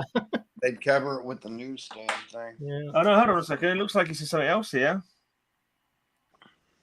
Looks like it says Bar, B-A-R-R-E, or Barrio, maybe. Mike Barr? No, Well, he was a writer though. He shows up. Yeah, go ahead. I can see there. Little move it a little bit to the middle. And wow. Barrio or something like that. I don't know who that is. Burn? No, that's not Burn. It looks like B-A-R-R-E-I-O. It looks like. Oh, Barrio. That was one of the Filipino contingent that came over with Romeo. Right, that's all the Superboys. So I'll go through these. I've got these 80th anniversary ones in here as well, just because this box had space in it. So I'll put those in there. They'll probably have to be moved if I get too many more Superboys. So What are what those was in logic there? to your box there, Gray? Huh? My logic is there. my logic. I don't pretend to have logic though. Unlike alphabetical Roger, and I literally put them in wherever they will fit. That is my logic. These 80-page giants I've moved about 5 times from one box to another, like depending on when I had space for them. So I tend to take my giant books and put them in a box together because they're too clunky to put with everything else. Well, so I have my logic is I stick in where there's room. I'll never find them if I did that, Kyle. I'll Green never Arrow. find them.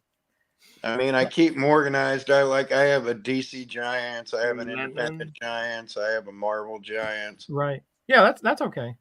You know what I do? I don't know if you remember, right, but when Marvel went to those giant size for just like a couple months. November.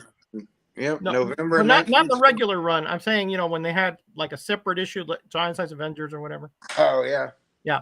There were 3 of them: Giant Size Superstars, Giant Size Superheroes, and Giant Size Chillers. Chillers, right? yeah. Right. 35 centers.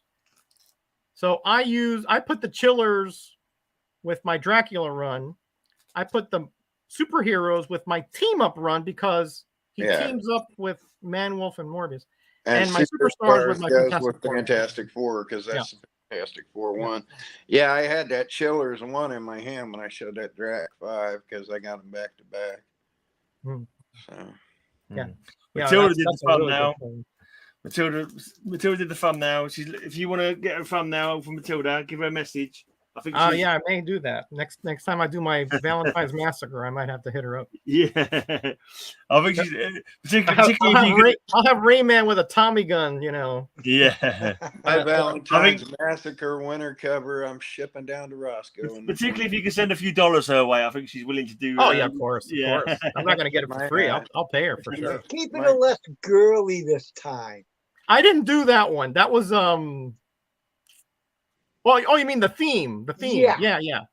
No, it's gonna be like guns a-blazing stuff, You're gonna be dressed up as a gangster mole for the film now. I did. I brought my gun with me last time. I'll put on my zoot suit. Don't worry. Yeah, okay. like my Teenage Mutant Killer book, issue #1. I'm sending that down to Roscoe. It looks like Roger's mates are in the stream. Man. Roger, can you tell your mates not to come on our stream, please? Oh, great. Roger and them Florida strippers. Yeah, Bub's sending them over. Listen, in Who's my next? town, there's not even a bar here. All right, so Who wants to go next? Oh, I'm done. Okay, Ray, you've got some more. Yeah, I got a whole room full.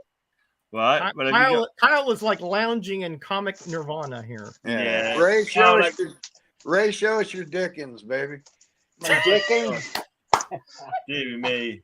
Oh my God, Kyle! Only Charles can see that. Oh geez. Anyone would think that he's hankering for one of these. Dirty old man. That's what he said. He just wanted to get the dirty old man. Oh, Vigilante. Got any doubles on those at all? Yeah. Nope. Not #1 though. Not #1. I've got #1. You got #1? I've got #1. Yeah, there's about 2 that I need from that run, I think. I don't even know why this is in this box. It's a vigilante. He's taken the law into his own hands. I need 17 and 36. I don't even know if I have any. Is that the only one in your head? Yeah, that's the only one. I don't know what it was doing in this box. You had 2 of them. Oh, Amiga. I'm after Amiga run as well. I say, what Amiga ones do I need? Omega. Omega. Jamaica. Jamaica. What do you need in this? So look. 7, 9, and 10. I need 7, 9, and 10. I'm guessing Ray. I wonder which one of you has the most comic boxes. I only have 1, 2, 3. I didn't see that. Omega. I have 56 shorts and 4 magazine boxes. I have exactly that much. 60. I have 56 short and 4 magazines. Is that what you need, Gray Man? Was it 7, 8, and 7? Yeah. Have you got a double? That's 7. I've got a rubber Mjolnir. And you needed 8? I think it was no 7, 9, and 10. 7, 9, and 10. What's Nitro famous for? But I also have 4 tubs of comics. So yeah, one of them. I have. You got any spares? You need 9.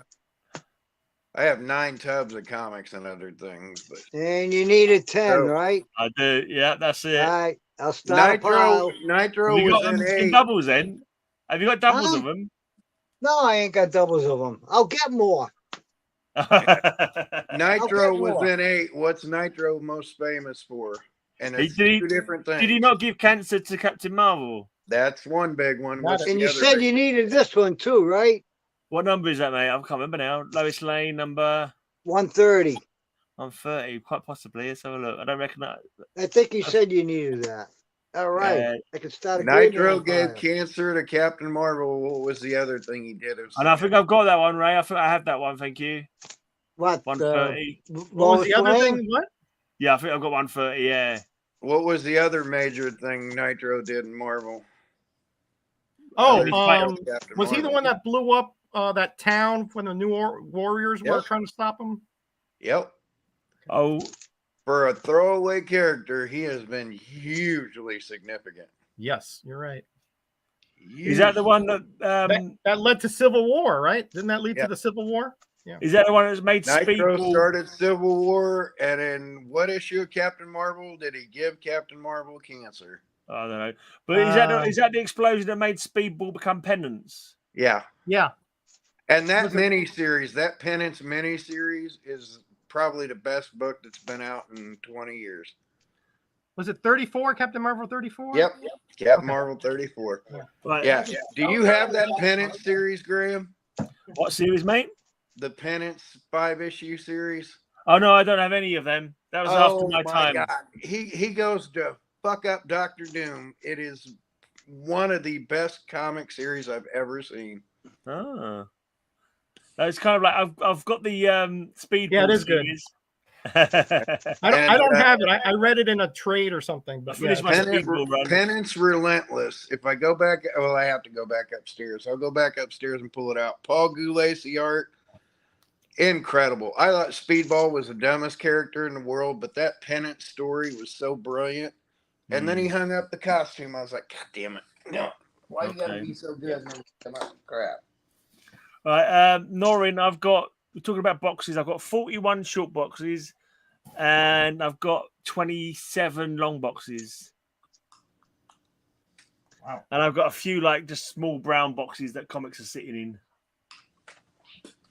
Now, granted, I gave away 4 long boxes, and then I've given away another short box worth of books in the past year too. So, Thing with the short boxes as well, there's like a short box and a longer short box, isn't there? Like a medium kind of box. the newer they get, the more expensive they get, the smaller they get.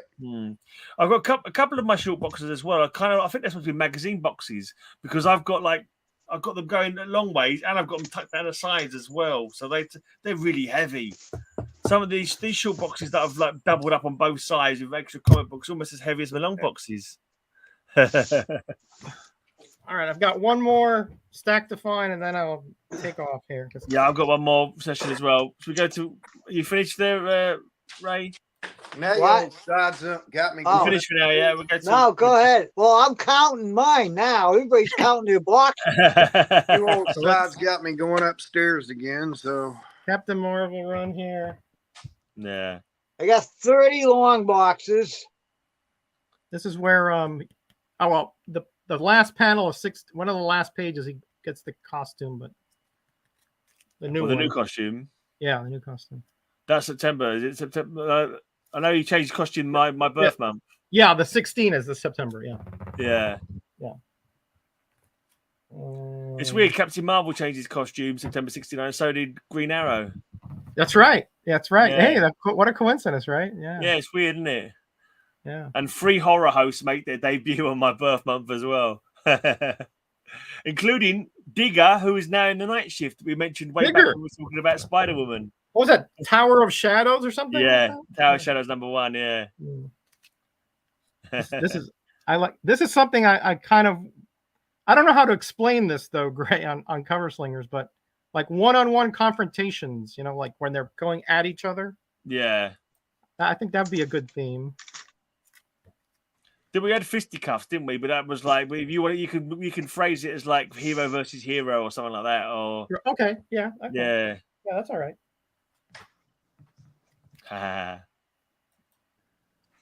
It's a measuring contest, Mark. We're having a comic dick measuring contest. Yeah,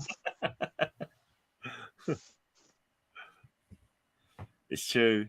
Quality is important as well as quality. The quantity is important as well. It depends, really. Depends on what your frame of mind is as a collector as well, doesn't it? Really, sure does. Yeah, sure does. I mean, I've never understood the whole just buy the key stuff, but no, exactly. I'm a run collector, so for me, quality is more important.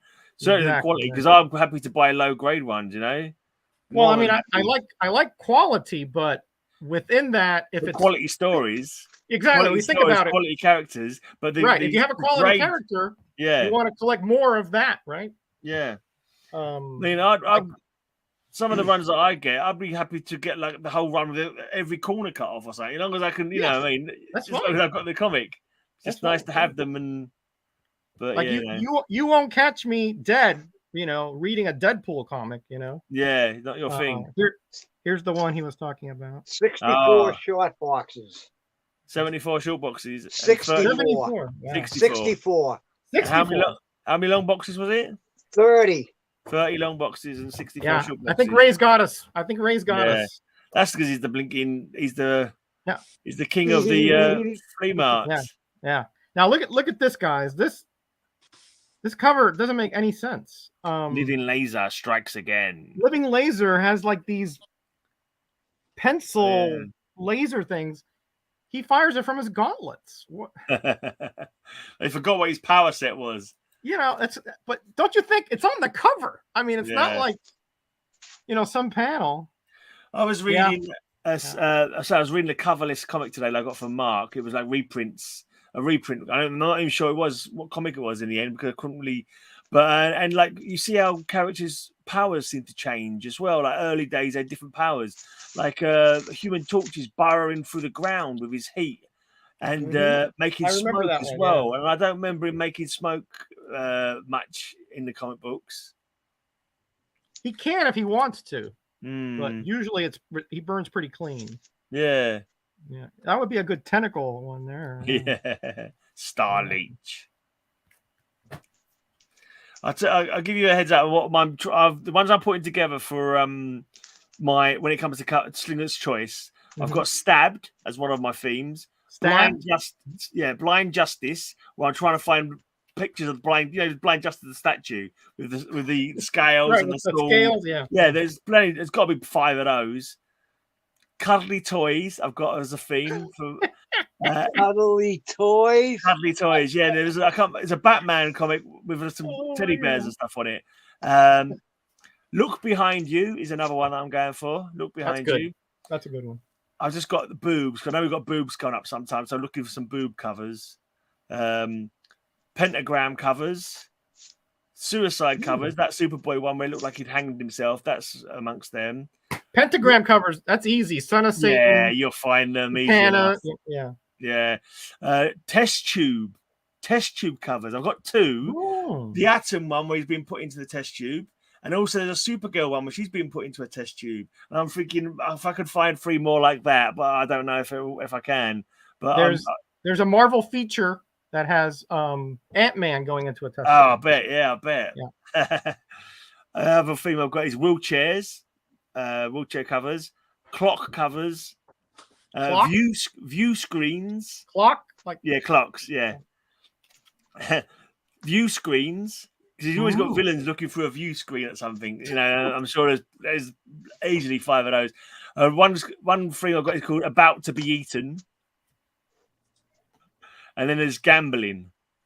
Gambling, that's a good one. Yeah, that's a good one. I got a lot of westerns with poker and stuff. Yeah. The one I've got for About to Be Eaten is a really kind of funny Conan one where he's all trussed up with like vegetables around him, being carried by these like midget cannibals. He's being prepped. Yeah. Prepped for dinner. He's literally ready for the pot. There's another Nitro appearance there. Yeah. Now, who's the artist on this one? Who's the artist on this one, Gray? Oh, Crackle. He's got to be Kirby. No. Or Kane. Gil Kane. Yeah. I was going for the Crackle to start off with, but looking at the faces. Yeah, the Crackle kind of throws you off on that one. Yeah. Like this cover here. They're quite nice, the Captain Marvel covers, actually. All the ones I've seen. I think Ray showed them a couple of weeks ago, actually. And they all look they all look, good battle scenes, good interesting blurbs and they all have to do with, relate to the story inside. Yeah. They're not, there's no fooling you on that one. Here, Ray, this is one you got, I'm sure. Oh, yeah. You got a Gil Kane lover in the house. Gil Kane, yeah. if we were on 4-color fossils, we'd have an alert going on. Yeah, I've seen that on there, It's normally too late for me, that 4-color fossils. I've watched a few of them. Yeah, it starts at 8. So I'm not going to be on tomorrow, Micah, because I'm leaving town. It was a tag team. Roger tagged in, Mark tagged out. That's right, yeah. Here's a Pence copy. Oh, yeah. The rarer ones. You got it. I thought I had at least 10 of them, but I can only find 3. What 10 in your whole collection, Pence copies? Yeah. Okay. But I was wrong, though. I can only find 3 of them. I find 3, okay. I have 2 short boxes. I mean, I can find more if I needed to, but yeah, this is a reprint. But we got, and there's the other Captain Marvel, which I haven't. Oh yeah. What was their first solo story? Solo story? Amazing Spider-Man. Oh, solo story, not the first appearance. No, first appearance was Amazing Spider-Man Annual 16. Yeah. 16, but what was their first solo story? Marvel Comics Presents, maybe? Solo Avengers 2. Oh, okay. You got me on that one. I've got that run. I think the whole run of Solo Avengers, I believe. You got me on that one. Unless it's a different series. 1 Ray, 2 Gray, 3 Metarog, 4 Kyle. What's that mean? That's how many boxes we have. Yeah. So, well, see, now, if these fit into boxes, I have 60 short boxes, but all these tubs. Oh, yeah. Yeah. I mean, there's short box worth, short box worth, short box worth, short box worth. Yeah. Yeah, there's 5 long tubs, 3 short tubs, 1 wide tub. I'm not skipping town. I'm visiting my daughter, Mike. Let's see. 62, 63, 64. This community is full of jokers, you know what I mean? I probably have the equivalent of 65 short boxes now. Yeah. So that's probably about. Again, I gave away had more than that, but not much. I gave away 4 long boxes to start the year off. So, and then gave away another short box this year. So, I've given away more than 1,000 comics this year. I better get going. The wife is calling. All right, mate. Have a good evening. Hey, before you run off, Rod. Yeah. Enlarge me real quick. Yeah. I will hype the crap out of this series. Penance Relentless by Paul Gulacy. Yep. Great covers. He knocks around with Wolverine and part of it. But this, I mean, you want a great Doom cover. Oh, yeah. And a snow cover. Oh, yeah. And then 2 guys going at it. Penance going straight at it with Nitro. Nice. And Wolverine's trying to stop him from cutting off his head. Cutting off Nitro's head. Right. So that's the premise to it. This is an amazing story. So yeah, I hype people to get that all day long. And then Ray, you showed these the other day, so I went ahead and grabbed out all my Fallen Sun Turner variant. Right. There's the variant. There's the regular for the Wolverine. There's the Turner variant for Spider-Woman. Yep. So good, I got 2 of them. Then the regular. Then the Hawkeye and Kate Bishop. Now, I didn't feel the need to load up on any of the blanks except for the Captain America. I figured one day I might get Joe Jusko or something to do that. Oh, that'd be fabulous. Then the JR. Then the... So who explodes? Does Nitro explode or does it Penance that explodes? Both of them. Well, both of them, but Nitro is the... Yeah, Nitro's the one that blows up. Blows them up, yeah. That Turner, and then the flag cover. Nice. So that's every issue, every variant, except for the blanks on the other ones, but I figured I'd have the blanks on the cap, so... Not much of a completionist, but with those, and again, I had a couple of different ones of these that I gave away and ended up having to replace, because if you haven't noticed, I tend to give away like many comics. That must have been like during Marvel's super dark period, because like Speedball was like the most joyful young kid kind of thing. And This is like, what this goes into. This literally goes into it. Broke him. It broke him. Well, the guilt was that's why it's called Penance, because the guilt a nice friendly, happy-go-lucky character. No, they got to F him up basically. Well, he goes back a bit, but it killed like 688 or 722. Yeah, the whole town. Odd number of people. Yeah. Every one of these spikes goes into him. Yeah. everyone, and there's That's a why it's called spike. penance. You know. Yeah, he's why is it not suffering. die of blood loss then? Surely. There's a spike for every one of those. No, it channels the energy. Energy, his kinetic The energy. Yeah. spikes are harder, like in his face, and there's more vulnerable spots. Where's the brightly coloured balls that he's trademarked? Then he doesn't do them little colour He balls. is so built up with power in this; it's a whole different level. Yeah. And then at the end of this, he gives. Let's just say I'm glad I read DC at that point. He's all right, just guys, so I gotta get balanced. going. So See you All right, later. take care. Thanks, chat. I'll see you guys really next done week. anyway. I'll be back like next Thursday or Friday, so I'll see you then. Yeah, Merry see you later. Mate. Have a Christmas, good time. Raj. All right, guys, take care. See you later. Yeah. Later. Well, let's get into this one. Right, so I go to my last lot then, Okay. and we can, unless someone else has got anything much at the end. Oh, Right, so no more. we've had the Superboy, we've had the 80-page Giants, and because there was room for them in this box, this is Weird Western Tales, Scalp Hunter. Oh, I got some of those. I don't have many. 2, I think. There you go. Yeah, two Weird Western Tales. I don't go out of my way to pick them up, but if I see them going cheap, I'll pick them up because the story is decent enough. Right, Weird War Tales. I think this is another one that Werewolf by Lunchtime gave me this one. Weird War Tales. I think he gave me this one as well.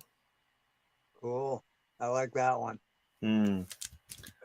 Here's a good one. This one you should recognize from this week's Cover Slingers. Oh, yeah. And on the back, the giant sea serpent. Yeah. It's pretty cool. I used to get some of these as a kid. These Creature Commandos, I bought these as a kid. And then later on, I don't know, probably 20 years ago now, I sold them because I was like, no, I can't get all these as well. I've got to concentrate on, I haven't got enough room. I've got to concentrate on just my superhero comics. They only ran like 10 issues. Well, I only had whatever I had sold. I sold them, and I'm trying to get them back because I like them. Right. Well, the Creature Commandos only ran for 10 issues, did it? Like less than 10 issues, like well, 8. I've only got 2 of them, so at the moment. Yeah, there aren't many. Maybe one day I get them ready. But I used to have the GI Robot as well. GI Robot and Creature Commandos. I used to have a few of those. Right. There's an Enemy Ace special. Yeah, I'm pretty sure they ran from like they first appeared in either 92 or 94 and they ended by like 103. Joe Kubert cover. Okay. Right. Star Spangled War. But again, my memory is adjacent, so it may be 15 issues, but really no more than that.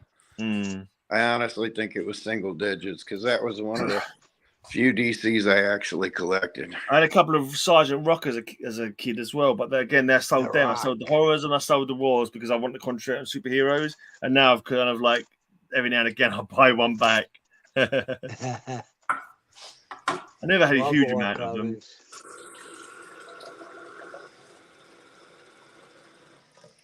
And the ultimate question in comics lore: what was the first appearance of Sergeant Rock?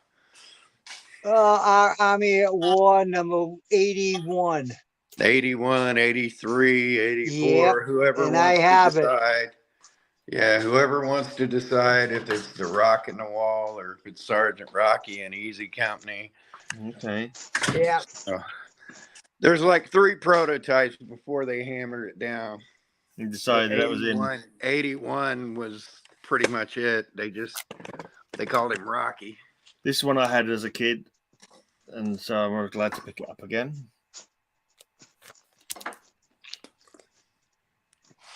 I got a Sergeant Rock with a newer Sergeant, like an 83 Sergeant Rock with a Mark Jewelers insert. I didn't even know they went that long. Wow. NDC. Nice.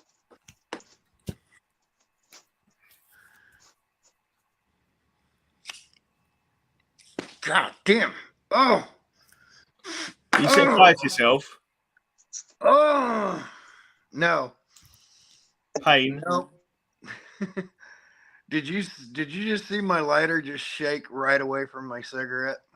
No. I had a pain surge so bad I couldn't even hold my hand up to light my cigarette. Ouch. I was trying to just shut off my mic. I was just getting so frustrated. Did you get zapped? No, it's I had pain. my pain was so bad that I had no control over my hand to even light my cigarette. I hit the light and couldn't even hold it still. I got a Sergeant Fury as well.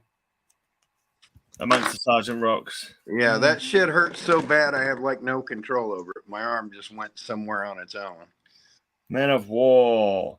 Now I've got some more of these that Ray sent me up on the shelf up there. Yeah. So I think this one I should try and maybe put with the others. So at least I'm not sure I got them all. I doubt I've got them all. How long did Gravedigger go for?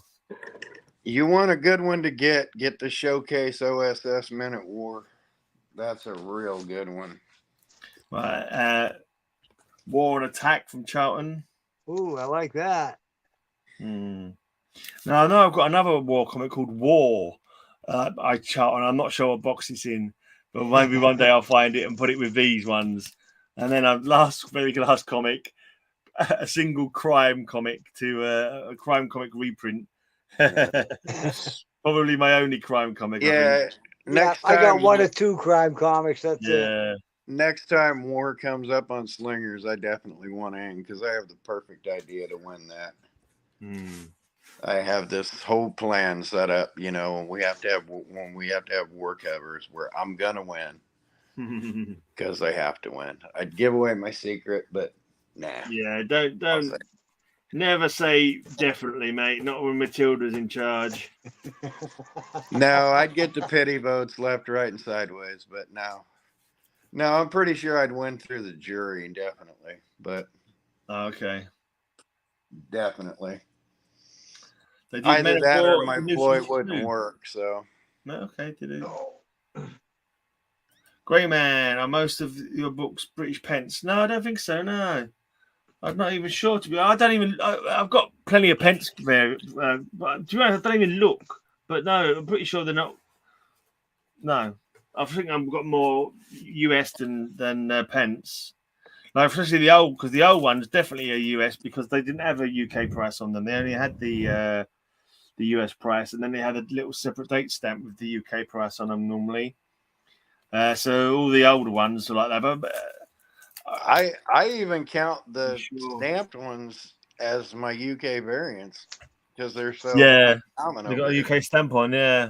If they got a UK stamp on it, I know they've been there and back. So the Thorpe and Porter stamp to me is just as good as a pence variation. If anyone wants I'll say it again, there's not many people in now, but if anyone wants the old UK weekly ones, I can pick them up cheap and we can do a trade for some bloody back issue bin ones you've got there. But I wish it was easier to just ship over to you. So yeah, I know shipping is a pain in the butt, isn't it? If it wasn't a pain in the butt, I would literally send you a short box of comics this week. Yeah, never mind. Such is life. I just sorted my stuff and was blown away because I thought, well, I had 3 or 4 DC short boxes. No, I have 8 DC short boxes. And I don't collect DC. And I have 8 short boxes still after my last round of giveaways. Right. Don't collect DC. Oh, man. I ain't got the room. I'm trying to narrow it down. You know, I'd rather get like a quarter DC, a quarter independent, and half Marvel. And I'm more than half Marvel, and I'm okay with that. Yeah, I haven't counted it for years, but when I did a couple of years. I started doing YouTube. First series I did was called Counting Comics, and I was going through my boxes to see what I had of everything, and I was making like a running list. And this is gosh knows how many years ago. And it's like I can find the final entry into my Counting Comics, and I can tell you what I had at that point. Not there. I think it's been a few years probably since I finished it. Let's see if I can find it. All right, there's one. By June 2019, Counting Comics 48. I had 10,848 DC comics, 2,309 Marvel comics, and 986 others. Yeah.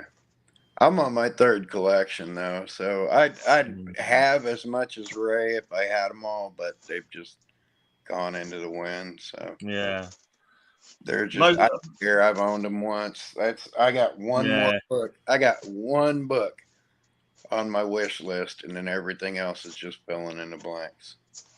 I've never owned a timely superhero wartime, 1942 to 1945. I got timely books in that, but I don't have a superhero. So if I get a Cap or a Human Torch, I'm done. I can get a Surfer 1 or whatever, but I don't need anything else after that. I actually came up with a silly idea for another collecting thing, because I'm born in '69, so I'm thinking I wouldn't mind having like a Superman '69 and a Batman '69, but I bet they'd be bloody expensive anyway. Anything under 100 would still be massively expensive. Yeah, who knows? Cheap?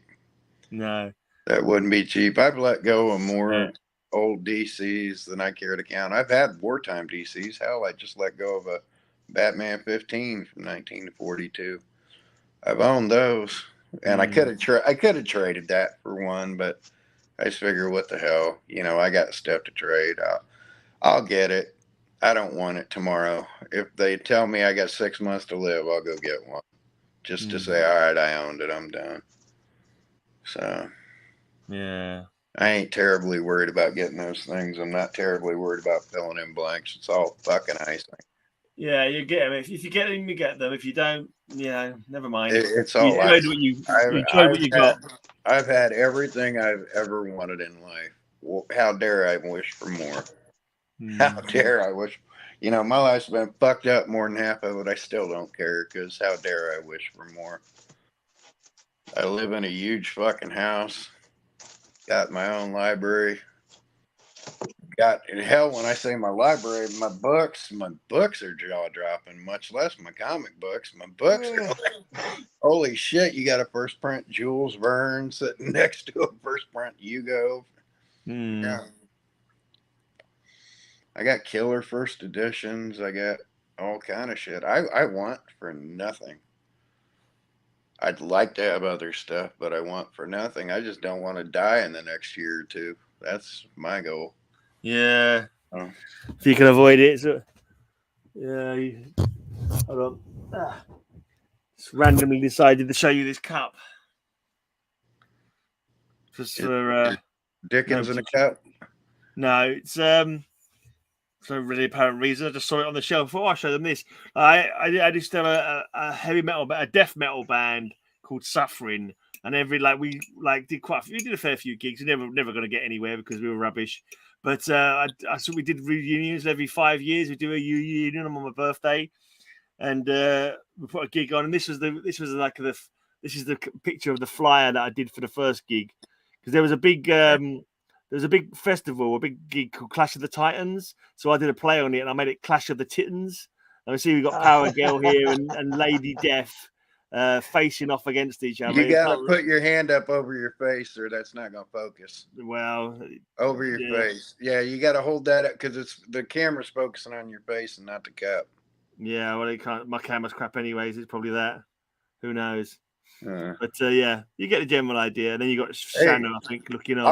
I'll go back out there for shits and giggles. You want to see my band flyers? I was actually in a band for a little while. Yeah, if you want. Yeah, if you want to go again, actually in a band for a little while. I managed them and everything, but I was actually in a band.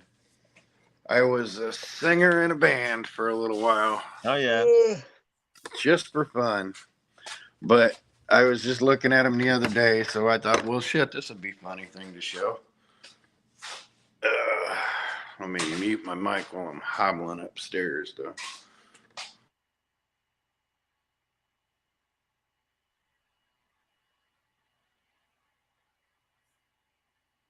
Yeah, it's pretty 1:30 here. Ready for bed soon? Yep, almost past my bedtime. Yeah.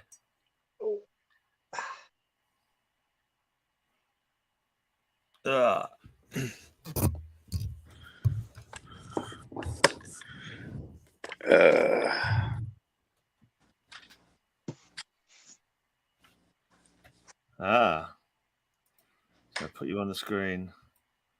So a few more are waiting for. Now that I have everything organized, it's as simple as turn around, pick them up, and it's nice and easy. Here's I've shown my Silver Knight business cards. Yeah. Here's another business card. All right. Let's go. Let's see what you got to show. We're gonna go to bed then. Quadruple artist vibing expressionistically. What? I had a company called Brave, but yeah, since this stuff's like right here. That Silver Knight card, I think when you showed it before, I thought you was like a blinking escort service. I saw that. I thought that sounds like an escort service. Wait till you see. No, that was AAA escort service. I've got those too. So, yeah, there's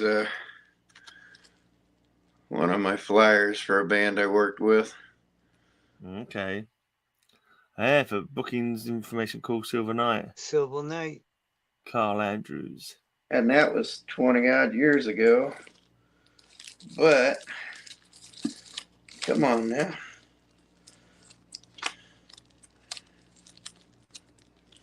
So was that your main business, like your main work business? No, my 9 to 5 was a social worker. I worked 80 to 100 hours a week, 52 weeks a year. Screw that. Yeah. I worked hard. No wonder your body's knackered now, mate. You've never heard the phrase of all work and no play? Well, 40 to 60 hours was my 9 to 5 job, and another 20 to 40 hours was music. Yeah, that's... I mean, it just literally, there we go. I knew they were right here. Are you ready for this? Go on then. What was your band called? Juxtaposable Jesuses. Fine. It's not the easiest name to chant out from the crowd. Juxtaposable Jesuses. God blimey. Yeah. I was in a band. I've been on many recordings. Like I've been on a punk album with Jot. I've been on a recording with Arlo Guthrie doing Alice's Rock and Roll Restaurant. I've been on recordings, but yeah. Juxtaposable Jesuses. That was some of my band flyers right there. So, but I managed 17 bands. So yeah, my band had 2 demos: A Tangled Web of Despair and Birth's Descent to Melancholy. That was the name of our demo tapes. I've got so many demos, it's just gross. I've got demos of Trey Anastasio before Fish. I've got demos of OK Go before they were signed. Yeah, most of these bands the bands you're into, I've never heard of, mate. Completely, so I've no idea how big they got or how big they are. Well, OK Go got huge. OK Go got huge. OK Go was global. All right, cool. So, a lot of national acts, but you know, like I said, I just have stacks of crap like this from that. But we're gonna call it a night now. Anyway, we're gonna call it a night. It's time to go to bed. So there you want to see everybody. I'm gonna show you a classic piece of my poetry. Ray's already gone to bed. I'm gonna get this up close enough. Can you read that? My eyes are closed. I want to hear you read that, Gray. Which one? This poem right here in this checkerboard. Okay, you show me your game and it's made me a wreck. Now we're in soulmate, stalemate. You're somehow I'm in check. Oh yeah, somehow I'm in check. Yeah. Okay. We're in a soulmate, stalemate. Now somehow I'm in check. Okay. That's one of my poems written in yeah. You've shown me your game and it's made me a wreck. Now we're in a soulmate, stalemate, yet somehow I'm in check. Okay. That's one of my published poems. This is one of my published poems. This is that's the only published ones I have in there. But yeah, I mean these are globally published. So I'll have to send you my lyrics sometime, mate. Yeah. Anyway, then I've written a song published by produced by Quincy Jones. So yeah, you mentioned that I, one before. I think it might. I got nothing in life to want for. But the thing is, all these musical accolades, all these bands you played with, all the paraphernalia you've got, all the recordings you did. Did you ever make anything as perfect as this? Have a great amazing day. I'll have a great amazing day. Everybody. Have a great amazing day. I hope you have a great amazing day. Woo! Woo! Bye! Bye.